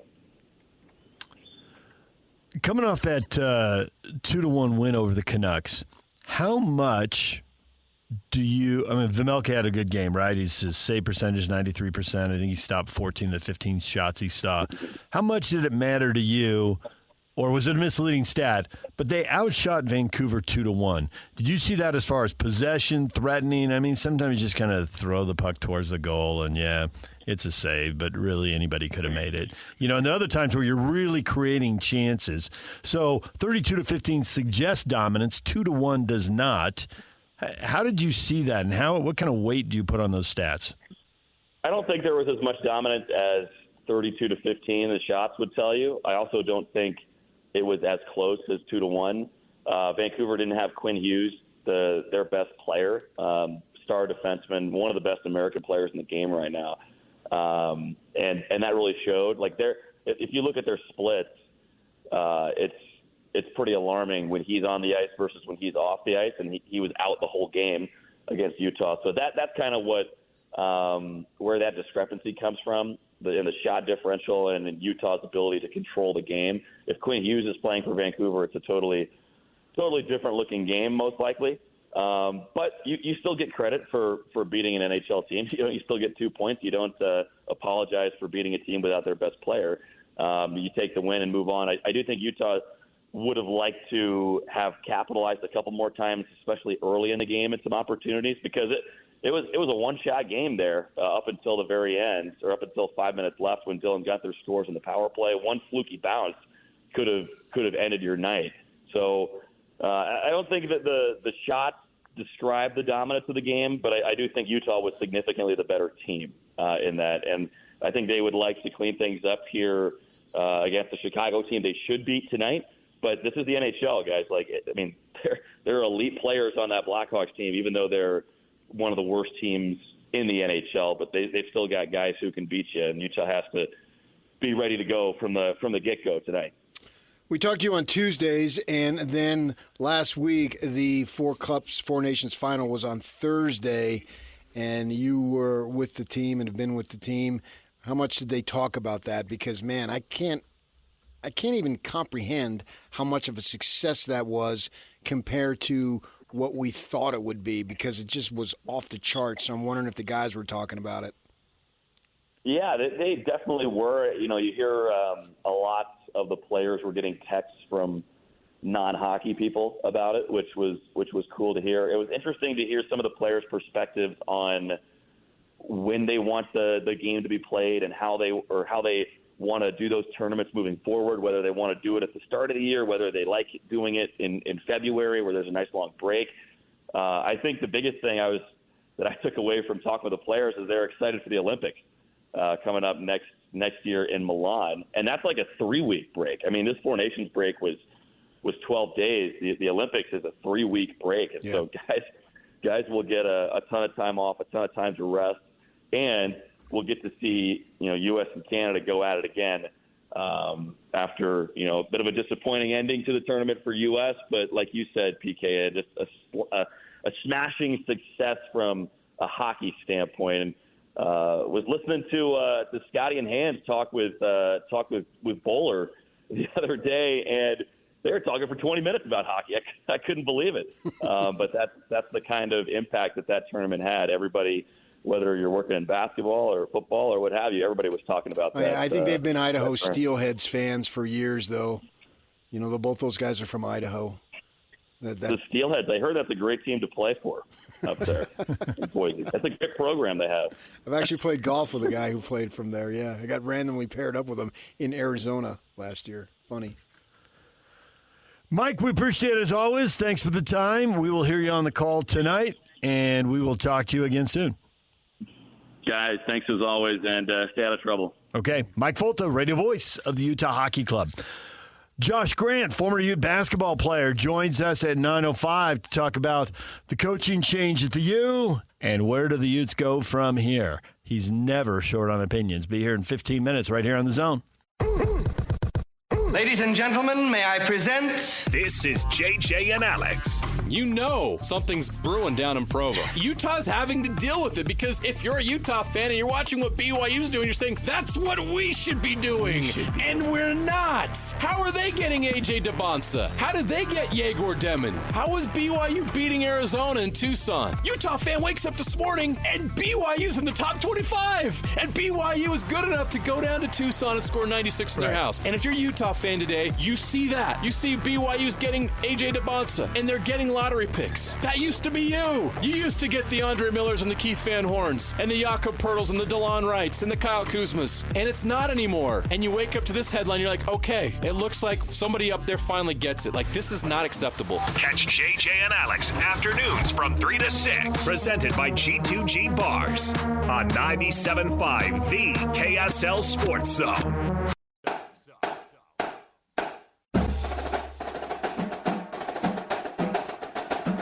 The Mr. Mac Utah County High School Players of the Week are Eden Erickson from Spanish Fork and Legend Reynoso from Payson High. Erickson and the Dons won just 3 regular season games, but punched their ticket to the 5A quarterfinals as she led them to playoff upset wins over Woods Cross and Clearfield. Reynoso powered the Lions on their run to the 4A state title as he did all season long, leading them to wins over Pineview, Hurricane, and finally their 54-51 championship game win over Green Canyon. The Utah County Player of the Week award is proudly presented by Mr. Mac. No one buys, no one sells, and no one cares the way they do. Absolutely no one.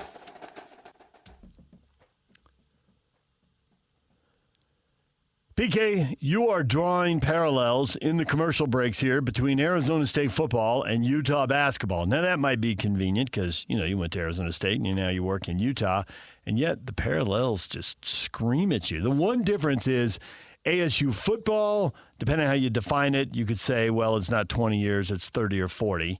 I guess it depends on how you want to define it. Certainly 25 years. No, I think going on 30. I think you can go back from 1987. Yeah, well, they had the 12-0 team that lost the heartbreaking Rose Bowl to drop to 12-1. That's why I didn't know if you wanted to count that season. But the BYU Utah basketball had a Sweet 16. Yeah, with DeLon Wright. So there's another parallel. And what's his face, Pertle and Kuzma. Mm-hmm. So they had. There's not been totally down here. Right. They've had moments, but Jeff Johnson said something that I think is ringing true in this case. You need some energy. The program needs a jolt, right? And you can go out and get a qualified coach. I don't think there's any doubt about that. Well, I think you can argue the 4 coaches, although they didn't win the level you want, they're all qualified. They've all had success of one form or another. Boylan's a little harder to make a case for. The other 3 are easy. Yeah, but Izzo endorsed him. I know. Yes. And you don't get better than that. Right. And because he was on the staff. So the program needs a community-level jolt. And Jeff Johnson said, you've tried this other stuff. You've brought in up-and-coming guys or accomplished guys. I think Christobiak. The other guys were sort of up-and-coming. Christobiak was more established, a former NBA coach and all that. But you've gone outside the program. You've brought in regional guys to an extent. They brought in regional guys who won their league and gone to the NCAA tournament. Right. Giacoletti won the Big Sky. Yeah. And Christobiak won it more than once, I think. Oh, yeah. And here Craig Smith obviously had success up in Logan. So with that in mind, and then you end up firing these guys. So why not try something different? And, man, when I found out that it was probably in October that Dillingham was going to be the leading guy and it was probably going to happen, I thought, ride the freak on. Amen. You've tried all this other stuff. So try a local guy. Try somebody who has a pedigree. I mean, it just breeds it, man. Right. Bleeds it. You weren't UNLV hiring a high school coach. You were hiring a guy who'd been an OC at a very high level in college football. Yeah. He's coming from Oregon. Right. And his age, like the Bear just said, we get caught up in this age. If you're on the team, you're expected to produce. So when the Bear, I don't care if you're 21 when or the Bear 31. says, well, their age isn't on the back of the jersey, Right. PK's sitting next to me giggling like, right. He's my guy. I like this guy. I do. I know you do. I know. Telling it like it is, man. When you get out, you don't get a break. Oh, he's 21 years old, so we'll allow him. You don't get. There's no allowances.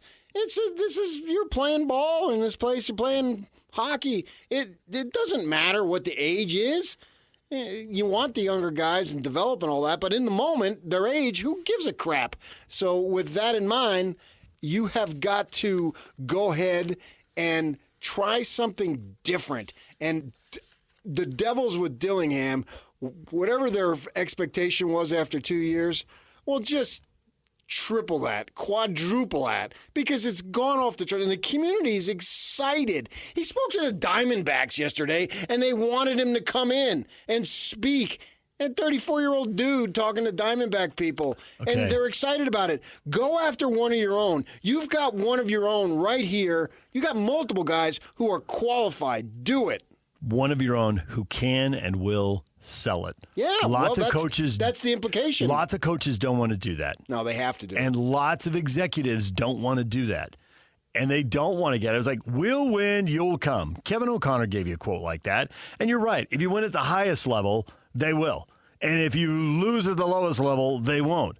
But it's a gray area where you win. And you don't win every year. You win pretty good, but you don't win to a great level. Ronnie McBride was a great example of that. Everybody loved him. He'd go talk Utah football with anybody, anytime, anywhere. And Lavelle went at a high level, and he'd do the same thing. But we've got a lot of people who don't want to sell it. And there's a whole trend. It's way bigger than any one person. But there's a whole trend to lock everything down, put up the wall, we'll win, they'll come. Well, they're not coming at Utah right now. And they banned TV cameras from the post game because the room isn't big enough. Then get a bigger room.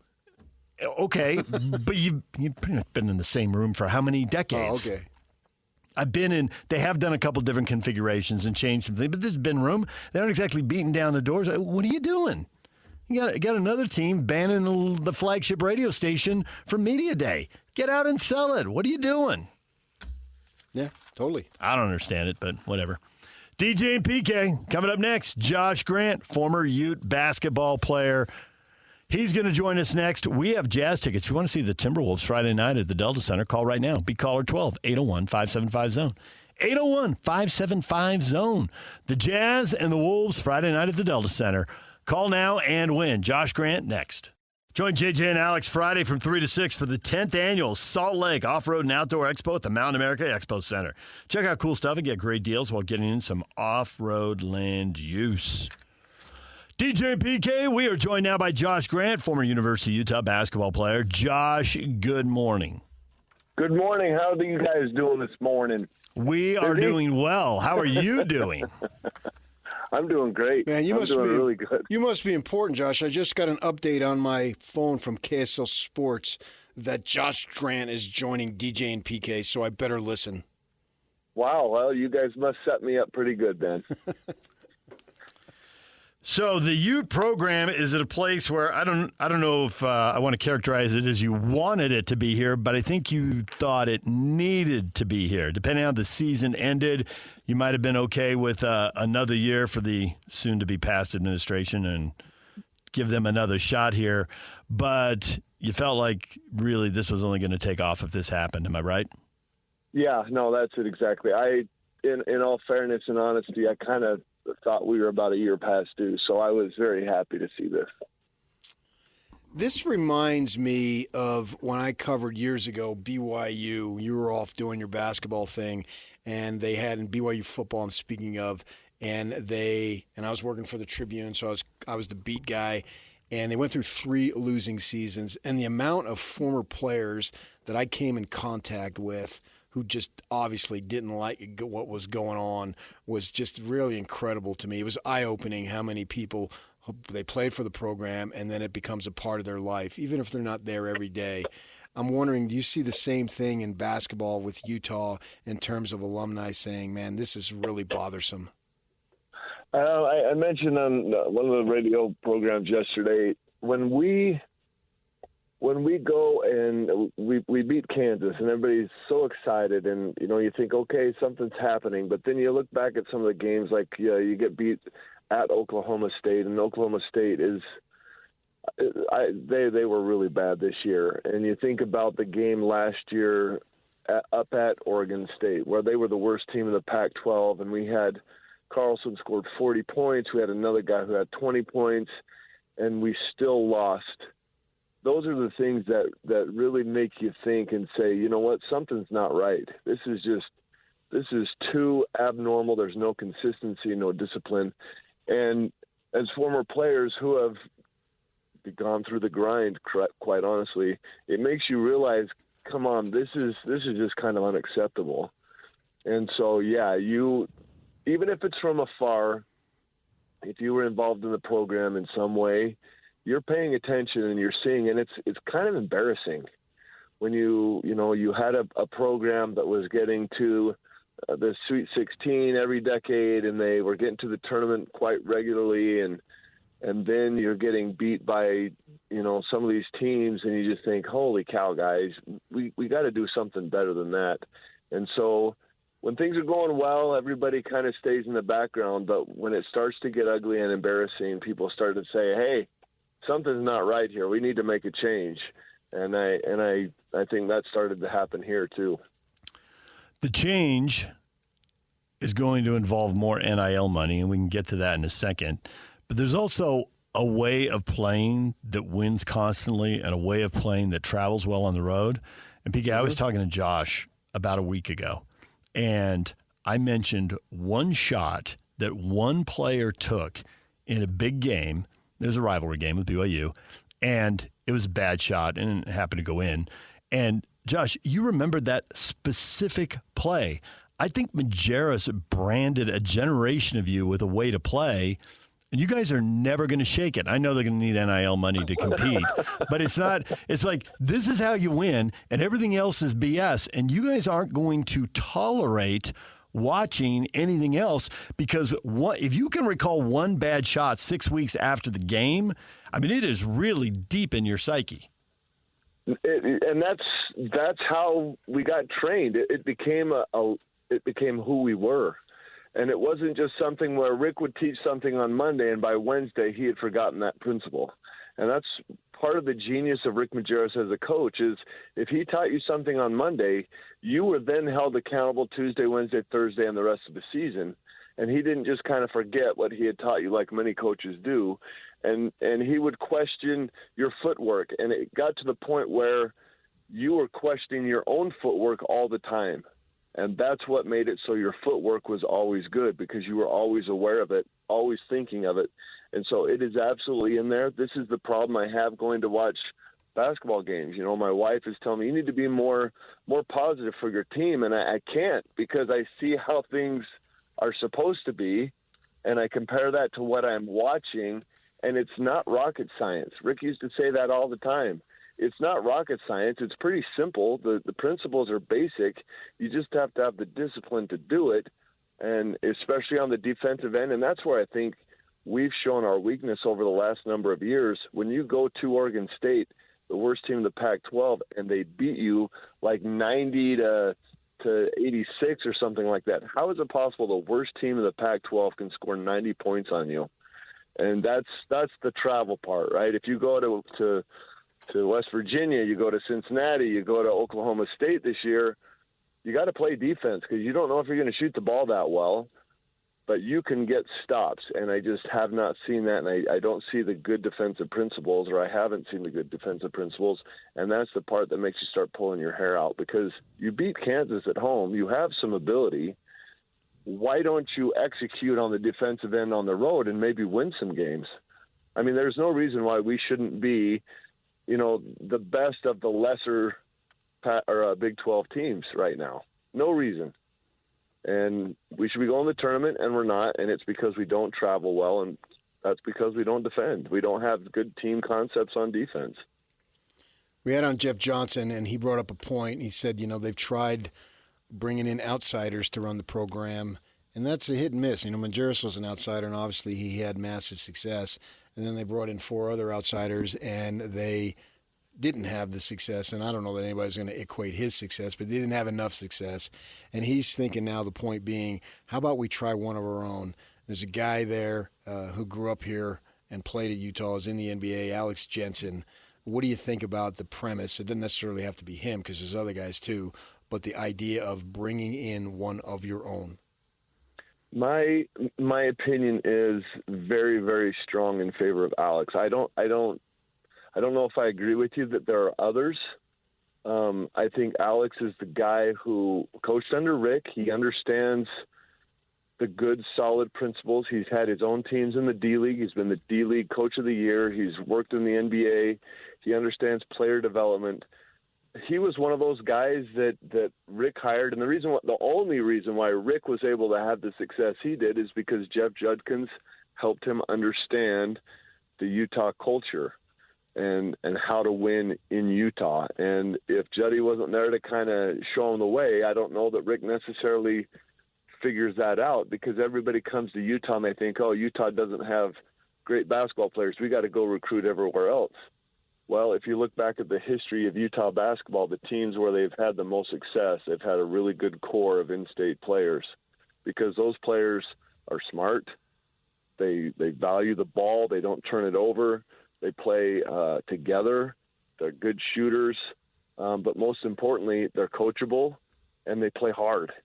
And if you have those ingredients as the core of your team, you're going to be successful. You might not win every game, but you're going to have a good brand of basketball. The fans are going to come and enjoy it because, A, they've watched you play high school here. B, they appreciate good quality basketball. And C, if you play those things, most of the time you're going to win. And so there is definitely a recipe here. I 100% support Alex and Alex only. And if Alex tells you no, you go back to Alex again and you say, come on, Alex, please, what's it going to take? And if it takes 5 iterations, then you do 5 iterations. He's the guy that needs to be the coach this year. So what I don't understand is, are you all in on Alex? Yeah. Can you make this clear for me? Clarify that, please. It's we've seen it too much. It's very aggravating because we've tried too many times. Oh, let's go get this guy who is at Utah State. Let's get this guy who is up in Central Washington. Let's get this guy. No, there is this very specific recipe to win in Utah, and you can't win if you don't know the recipe. And how do you plan and strategize if you don't even know what the recipe is? Yep, I hear you. That's just the basic of it. I do think that you're right about part of the genius of Rick was the assistants. I thought Juddy did a great job for him. I thought Donnie Daniels did a great job for him. I'd be really intrigued to see if he can bring Andre in. And I think to underscore your point about the local kids, do you want to have to pay top dollar to buy every player in the transfer portal? It's not that the Utah kids aren't going to want NIL, because they are, and you're still going to have to raise a lot, but maybe they don't want quite as much, and maybe save a little bit there. And also the connection with the fans, the number of Ute fans who just shrug and shake their head. They're not quite Arizona fans because they are Arizona State fans, but the number of ASU, I just met a guy, PK's always told me, I care about ASU football, I don't care about ASU basketball. If they don't take it seriously, I'm not going to. And I'm having lunch with a Sun Devil who I've known for a long time, and he said almost the exact same thing. And the Utes can't let it get to that point. They've lost a generation of fans, but the people who have the NIL money still remember and still care. Yeah. But no, they do care, absolutely. And I think one thing that is part of that Utah recipe is you don't just chase after the shiny coin. You go out and you find kids who fill a specific role. And that's another part of the genius of Rick. He could put together a guy who was a great rebounder, a great defender, somebody who could really set screens, somebody who could move the ball well. You had guys who could shoot, and he melded them together, and they made a team. And so the team was always stronger than the sum of its parts kind of a thing, or the other way around. But you don't have to go and pay somebody who's a big, strong 6'8", rebounder as much as you're going to pay some kid from LA who you're bringing in because he's tall and lanky and you think he's a good rebounder, but he's also a good scorer and maybe he's a good player. You can go and you can get these kids who are going to fit into the program the way that you need them. You're recruiting for a specific role, and I think that's going to be a little bit cheaper for you. Plus, you don't have to worry about that kid jumping in the transfer portal because a lot of other coaches might not appreciate the role that he would bring to your team. I think there's just a lot of good. There's a lot of good that can come from recruiting local players who have grown up in the shadow of the university, whose parents used to be really big fans of the program, and they want to be here. There's no substitute for the kid who wants to be here. In a sense, do you think that this hire is a referendum on Mark Harlan's job security? I don't know if I was president of the university, I could answer that better, but I think that, it wasn't too long ago that the University of Utah was a basketball school. As DJ just said, there was a time when people really cared about the program. When it's coming to the point where they just shrug and say, yeah, I'm not going to the game this week, I think that's a problem for the entire university and for the general overall attitude. And so this is an opportunity for Mark Harlan to kind of right the ship. And if he does a good job this time, then, obviously he's going to be here a little longer. And we'll just define your version of does a good job by hires Alex. I think I've pretty much stitched those two things together. How much time have you spent talking to Mark? Because he's not from here. He didn't grow up here. He wasn't working here when Majerus was here. So we know exactly what you're referring to. How much time have you spent explaining this is the recruiting balance, this is how it works, this is what connects to the fans for someone who'd been working in L.A. and had been working in Florida? Yeah, I've had a few conversations with Mark. First ones really were during the last hiring process when I was trying to get him to hire Alex then and talked about the fans. And I mean, the fans are the customers. Ask Amazon how important customers are, or Apple. It's all about the customer. And so I tried to convince him that if you hire Alex, he's gonna change the number of season ticket holders overnight, and I still hold true to that. Alex gets hired, you bring in an Andre, you start to bring in some old players. Your interest is immediate. I mean, I've had cousins and people say, if so and so gets on the staff, I'd buy season tickets, and so it is people want it for sure, and so I've had conversations with Mark. I've had some conversations with some other trustees and things, just to make sure that they're remembering, hey, this is the recipe. You got to get somebody who understands this recipe and who can execute the recipe, who can have a system and can go out and recruit players that fit the system instead of just recruiting a shiny coin who you pay a lot of money to. They get here, you correct them once or twice. Their mom and dad convince them, oh, this isn't for you. Let's go jump in the transfer portal. Yeah, it's a strange time for sure, but you need to get kids who want to be here. I think you need to have a buzz about your program, which I think is an extension of what you're saying. And you look at it when in the 90s, the buzz was Utah basketball. If you were good in the state, that's where you wanted to go. You didn't want to go to Utah State. You didn't want to go to BYU if you didn't have to. You wanted to go to Utah. We've seen it in football here. I think it's leveled out, but when BYU was an independent and Utah was in the Pac-12, the buzz was all about Utah football. It wasn't about BYU. Now, I think that it might be more. It's certainly more even in football, but in basketball, I think the overwhelming buzz is BYU right now. As a Utah alum, how much does that bug you? I actually think that I would love the opportunity to get in front of some of these local kids to tell them, do you really understand what it's like to be in the Huntsman Center and we're successful because of you? I mean, I could definitely give a really good spiel to those kids to tell them there's nothing like being the hometown kid who everybody knows, everybody loves. They're so much behind you. And you can say, you know what, I kind of turned the program around. I was one of those key elements that turned the program around. And I think that it's similar to the Johnsen brothers. I mean, they were BYU guys. Jetty came in, and like you said, the atmosphere or the attitude at the time was Utah's the place to go. And so they came to Utah. And I think that it's not a hard switch to flip. I think that BYU, with their huge amounts of money, are going to start looking a little bit more outside the state. And so the local players start to take a diminished role going forward. And I think you can really play on that line of thinking to say, you know what, you come, you be the star. I think we need to go get some of these kids who have gone elsewhere. Kid that's at Kentucky, I can't think of his name right now, Chandler something or other. Yeah, I Colin think Chandler. That's the first.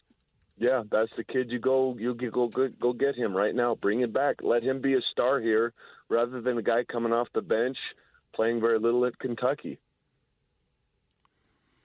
Have you talked to Alex? I talked to him a few days ago. Yeah, he's been pretty busy. You know, he's flying around, still got his day job. So I've had some text exchanges with him over the last few weeks and had a conversation with him the other day. Okay, the plot thickens. Would you like to expound on that, Josh? I'm just making sure you guys are listening. Oh, we're listening. You don't have to worry about that. You've dropped a few nuggets over the course of this interview. Some have been acknowledged, some have not, but we've heard them all. There's been eye contact between the two hosts. You getting this? Yeah, I'm getting this. No, Alex, you know, I've always loved Alex. I've always loved Alex. He's such a good guy. I mean, really, he's a good guy. He's a humble guy. He's kind of no nonsense. He's not an engineer, but he kind of has that engineer attitude, and that's who I work with. So I really appreciate it. There's not a lot of fluff with him, but I've always kind of texted him and said, "Hey, you ready to come back? You ready to come back?" And I've always been asking him that question. You know, you start hearing some rumblings, and so I reach out and, you know, what's going on, especially after the trade with Luka and all that stuff. You still there? You want to come back? And at first, I think he was a little bit hesitant. I don't know that he had a great experience through the last process. And so, although this last time when I talked to him, he seemed a little bit different. Like, you know, this might be kind of a really cool and great opportunity. So we'll see. I can't speak for him, but let's hope that they go and just ask him. I mean, to me, the question is, what's it going to take? That's the only question they need to ask. And then when he spills it out there, and I don't think he's one of these people that would take advantage of that.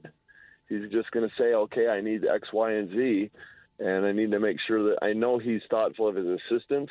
I need to make sure my assistant coaches get X, Y, and Z, and I got to have something so I can get done what needs to be done. And if they're able to do it, then it should be a done deal, I would think. We'll leave it right there, Josh. You're the man. We appreciate it. Thanks for coming on. Thank you very much. It's always fun talking with you guys. We enjoyed too. Thanks, Josh. Josh Grant, former University of Utah basketball player, join us right here on The Zone. Before we go to break here, it's clear, and I think Yak will sign off on this. And this is... Oh, boy. Oh, boy, Yak. You're going to sign off on this. Yeah. Do you have any idea what you're about to sign off on, Yak? I'm currently hovering over the dump button. Okay. 23 years. You haven't had to use the dump button on him. That's the one thing you don't have to worry about. True. It's time. Next season, BYU is going to have its AJ. It's time for Utah to have its AJ. Okay. I like that. See what I done? You did. That was well done. Good work with the initials. When we come back, we're giving away tickets to the Utah Jazz and the Minnesota Timberwolves. They're playing Friday night. If you want to go to the game, we got tickets. We'll give them away on the other side of this break. Stay with us. Accessing. This is Hans Olsen and Scotty G. Ute insider Steve Bartle. Alex Johnsen was in the mix when Craig got hired. In fact, I know that he was offered the job and decided to stay put with the Utah Jazz at that point. I got to imagine Mark Harlan will make that phone call again. You know, he will be at the top of the list. Alex Johnsen, he is the dream hire, given the fact that he's beloved as a player with what he accomplished here under Rick Majerus. Kevin Young at BYU, he sort of paved a path for coaches in that same sort of position. I think for Utah, this is an opportunity to potentially, hit a home run, a hire, if you're able to bring him in. That will help kind of turn the vibes around with Utah basketball. Catch Hans and Scotty weekdays from noon to 3 on 97.5, the KSL Sports Zone. DJ and PK, it's 97.5 The Zone. It's time for 9 a.m. Slacker Radio Headlines, brought to you by Trajan Wealth. Call Trajan Wealth today, your local trusted financial fiduciary, 801-899-7600, or visit their website at trajanwealth.com.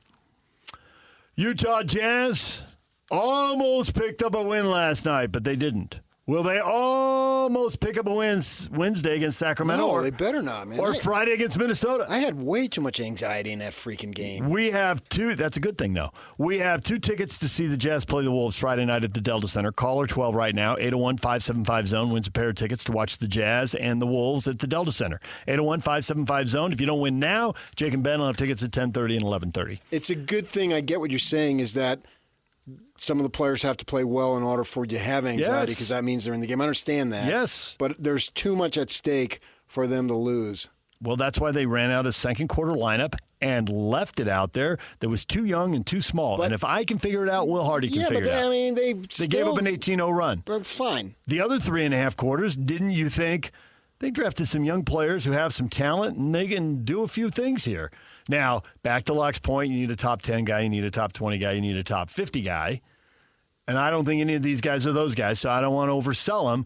But not yet. But to Josh Grant's point about there's a way to play that wins and is successful, I think we're seeing some of that out of these guys. No, there's no question. Well, that's a good thing. Filipowski's an NBA player. Right. I know, but I still had anxiety that they were going to win. I get that you're going big picture. But you should have. When there's 3 minutes to go, that's another story. And if Keanu flings in that last 3, which I didn't think he was going to, it would have been 3 in a row, and they had to know what was coming, and they did, and it wasn't a very good shot. That would have been a devastating win.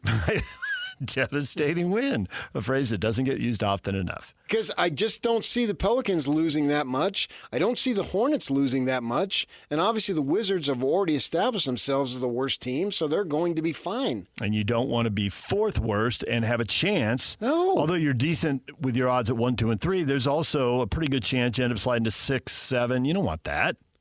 No. 6, 7, 8. No. Then you're right. You never know. But they did lose. We can only go on the information now. They did lose, and pick your, well, maybe it's Filipowski. You kind of already tipped your hand there. I was going to say, which young player you thought did some stuff out there? You're like, okay, I see it. Well, Filipowski has done nothing. He did nothing last night that I haven't already seen him do. Mm-hmm. Cody Williams did something, and the Jazz update that we played from Hardy, you always feel good if you think something, and then the coach professional. You're like, okay, I'm on, man. All right, I'm on to something here. Look at me. I just thought that he was assertive, and Will just said that take some chances, go for it, trust yourself. Be aggressive is what he's saying. He sort of said it in a longer way. But don't be analytical and be too smart. Just think, go like George. George thinking, I'm shooting the ball, man. You don't like it? Take me out. I'm firing it.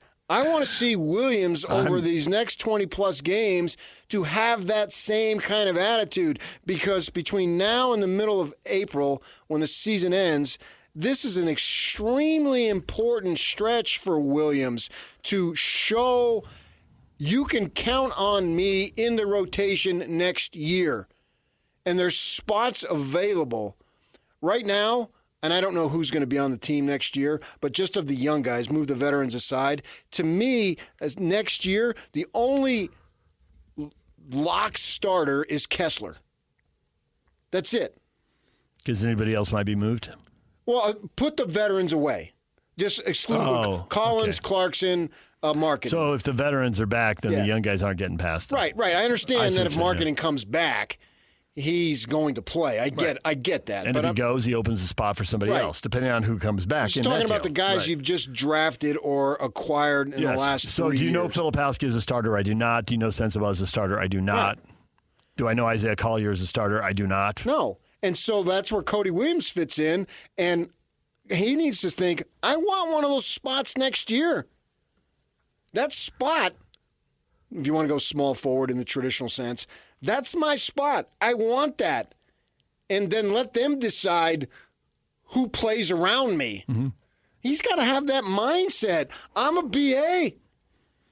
In college, he had to play second fiddle to a couple of guys that are in the NBA now. Well, Everybody's in the NBA now. So you don't have to play second fiddle to anybody. Go these last 20, they got 26, 27 games left. Ball out like these are the last 27 games of your life. And if the shot doesn't go in, so what? It's like, you see that thing Patino did? It's making the rounds. They were losing. St. John's was losing.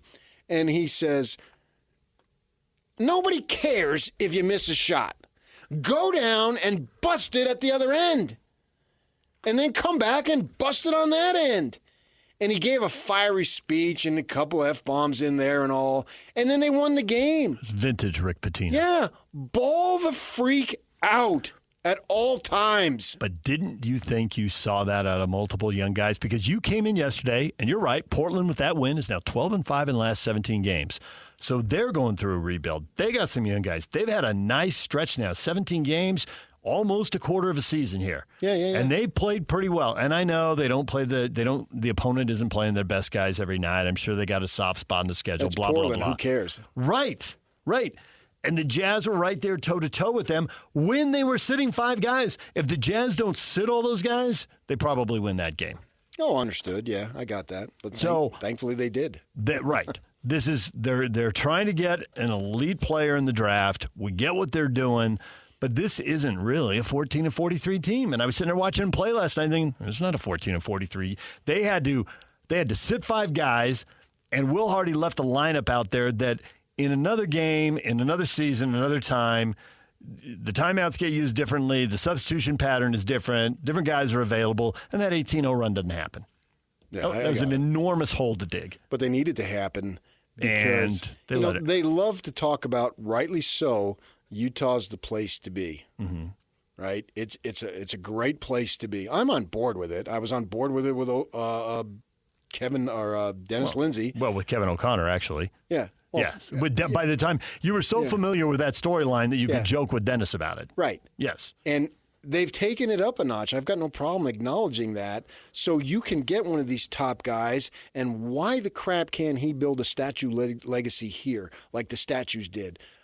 I am not going to sit here and say that's never going to happen. Forget that. No, I will not accept that. And the other thing is that I think even though it's painful for Jazz fans to go through it, D-Will was at a point in his career he didn't want to be here. Boozer left the money. Gordon Hayward didn't want to be here. Donovan didn't want to be here. Now, Donovan may end up being the exception. But the other 3 you can all look at and say, you're feeling what they felt, but did it work for them? Now, maybe it will work for... They did get paid. But you're going to get paid either way. Yeah, and they're going to get paid in the future here. That's not the issue. I know. Now, no, I agree. And even if it, quote unquote, works for Donovan, he didn't expect it to work in Cleveland. He wanted to go to New York. Everybody around him admits that. Oh, he thought it was a done deal. Right. And then it turns out, they got another guy in, and he took off, and they've spent their money, and they're doing way better than they thought they were going to do. And so it fell apart for reasons Donovan couldn't control. And in a lot of ways, Cleveland is the Utah of the East. And nobody Mitchell, really wants to be in Cleveland. Look at Mitchell. Somebody should do a study on that because he had to prove, and this is going to sound outrageous, and I know, and I'll say it, and I'll take the heat, but he had to prove his ethnicity. He went to private schools where the tuition was tens of thousands of dollars. He didn't grow up like that. And then we had all the stuff in the country that was going on at the time. The current events were what they were. They were overwhelming. Yeah. I get what he was trying to do. Good on him for trying to do that. And he felt, in a sense, a calling. Great. I could zippo problem with it. And so he wanted to leave. And people were going after him on stupid social media. You had all that stuff. And he took it personal like that generation tends to do. Oh, I'm a victim. You're criticizing me. Some ding-dong anonymous you-know-what. I don't know that that's going to happen again. And so the point I'm making is you can get these players that can come here and you've made improvements in a lot of different ways. And so that player, if he's a star, he's looking forward to having a 15-year career right here in Salt Lake City. I can very much see that scenario playing out. But they've got to lose this year to get them. And then also over time, we're seeing more and more international players, and maybe Giannis is changing now because there's starting to be a few rumblings about the European players with Luka going to L.A. You know, maybe somebody should go to New York. Yeah, but he didn't want to. He said he was hurt by it. And Dirk Nowitzki, his buddy, was saying he was crushed by it. I know.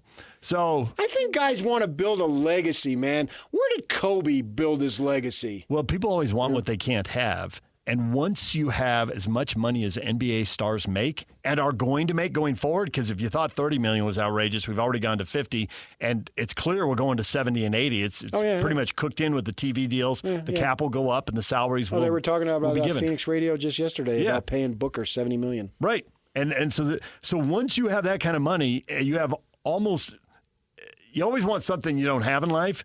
When you have that kind of money, you can pretty much buy everything. So what don't you have? Maybe you don't have enough money to buy a team. We've seen multiple players chase that. And you don't get to buy a legacy. It has to be earned. It's created. Right? And Durant went and won the 2 championships with the Warriors, but I think there was still a part of him that's like, I'm not getting full credit here. This is why he left. I'm never going to get full credit if I'm standing next to Steph Curry because he got one before I got here. So he moved on. The legacy, it's such a tricky thing to get. Stay in one place.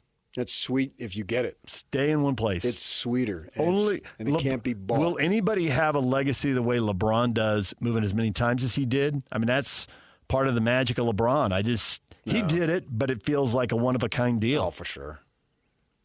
Yeah. And most of the people are like you say, Dirk, he stays somewhere. Giannis, if he stays in Milwaukee, it's like, man, Kareem got him one, and 50 years later, Giannis got him one. It's not easy to get a title in Milwaukee. How'd that guy do it? It's not easy to get a title in Denver. How did the Joker do it? Yeah, and you wonder what Duncan, Ginobili, and Parker and Popovich in San Antonio, those guys they're royalty. Yeah. Why not Whittingham? He's royalty at the U of U. Yep. Get somewhere, put your roots down, stay there. He had plenty of chances to leave. I know this for facts. Absolutely. But no, he wanted to be here. His family was here. Everything was here. And he made the right decisions. There's something to be said for that. I mean, look at you. How many times have you turned down ESPN? I mean, it's just if they only knew. Probably. But no, you're going to retire here as the greatest radio, I could say sidekick, but that would be mean. As the greatest radio host of all time. That's who you're going to be. Sports radio host, David James Snigeldorf III. They'll create an award. Like they got Cy Young and those types of things. That you want a DJ. That's what they're going to do. Yeah, we need to create this. They don't even use Young. How many Cys did you win? Well, everybody knows what you're talking about, right? Same thing. How many Snigs did you win? Right there. At the top. That's where this thing is going to end, and then it actually is a rebirth and lives on forever. And can the trophy be of an albino alligator? Absolutely. I will co-sign that. Yes, the albino alligator. These awards here that they have, how many Snigs did you win? I got 3. We got a lot of feedback on Craig Smith out at the U and what should happen next, and we will get to your feedback next. Stay with us. And it's all over almost here. Don't go nowhere. Listening to these Utah players just reminisce about their glory days and get on their soapbox about how sad they are with where the program's currently at, you might as well just burn it down. There's Ryan, who's thinking about arson this morning. Burn it down. No, you want that passion, man. Not if you're a BYU fan. I don't know. Maybe Ryan's an Aggie fan. Either way, I think both fan bases are enjoying the Utes' struggles. Yeah, but how about you beat a team that's really good? Who are you talking about? Just historically. I can tell you Keith Van Horn once asked me his senior year, I see where you're going. What happened to that program? Right. Because when he got there, well, they weren't nearly as bad, and it was still an incredible rivalry. It was still very good. And by his senior year, they sucked. Yeah. And he asked me, we're sitting in an airport, and he says, what's wrong with their program? Yeah. Because he wasn't following, but he knew they weren't near what.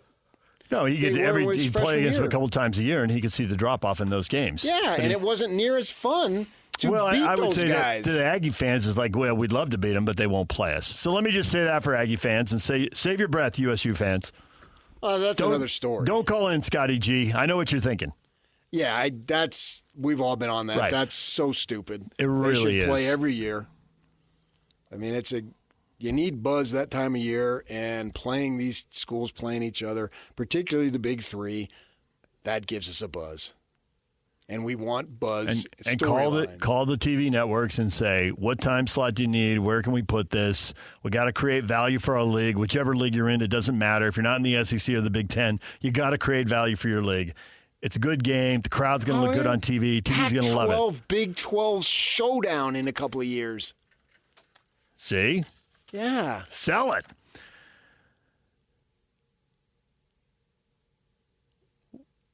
The question of the morning, Utah fires Utah basketball coach Craig Smith. What do you make of it? The donor of Utah football program says, he didn't win, David. I hope that helps. Signed, the donor. Yeah, but what's going on? Why aren't they winning? Why aren't they winning? Yes. When the program has won. Pac-12 Battle Cattle says it's not a good look for Harlan. 4 games left. If they win 3 or 4, they're in the tournament. Beating Kansas State, and BYU, if they're going to fire him, they should have done it in December. Yeah, I don't think that winning 3 out of 4 was going to get him in the tournament. They were too far gone at this point. Yeah, but I do think that if they would have gone on a hot streak, it would have been harder. Harder to fire him? Yeah. Get him after the UCF. And you just saw him win the Kansas and Kansas State games. Right. They wanted to make a change. It sucks for Craig Smith. There's no question about it. No one takes any glee over this whatsoever. But they felt like now's the time. Suppose he goes down next week or 2 weeks from now. And it's in a conference semi. And beats BYU again in Provo. And BYU's nationally ranked now. Blah, blah, blah. And if BYU, they should be able to beat ASU on Wednesday. And probably West Virginia at home. Then they go to Iowa State and win that ball game. They're just going to move up. And then if Utah upsets them at that point, I would assume they would be favored in the Marriott Center, so it would be an upset. It's just it's easier to do now. I saw one of them, I think Lovering's father went on Twitter and didn't like the timing of it because the senior night's coming up. Yeah. Wild Turkey says, from the former players we've heard from, it sounds like the only guy who can save the program is Rick Majerus. Doug says, what Mark Harlan have did that Chris Hill have not did. Nice. And Cheese Fries says, here's my take, brother. Make no mistake. This action communicates loud and clear that the University of Utah is serious about dominating Big 12 basketball. Running Utes will be top of the league within a few years' time. Mark it down, Cheese Fries says. I think there's a possibility, but I don't know that I can mark it down and guarantee it. But why not? Space Kook says it signals the program is dead and they're moving what little NIL funds they have to support women's gymnastics. Well, they don't have men's gymnastics, so they're okay there. Calvi J says, reminds me of the Raiders through the 2000s. Mark Harlan is Al Davis. Prematurely terminating a coach just continually forces you to start from scratch again and again. Got to let a coach build. Okay, 4 years, though, that's the question. How long do you let them build? I get that premise. I get that theory. Jake and Ben are next. They've got Jazz tickets to give away right here on The Zone.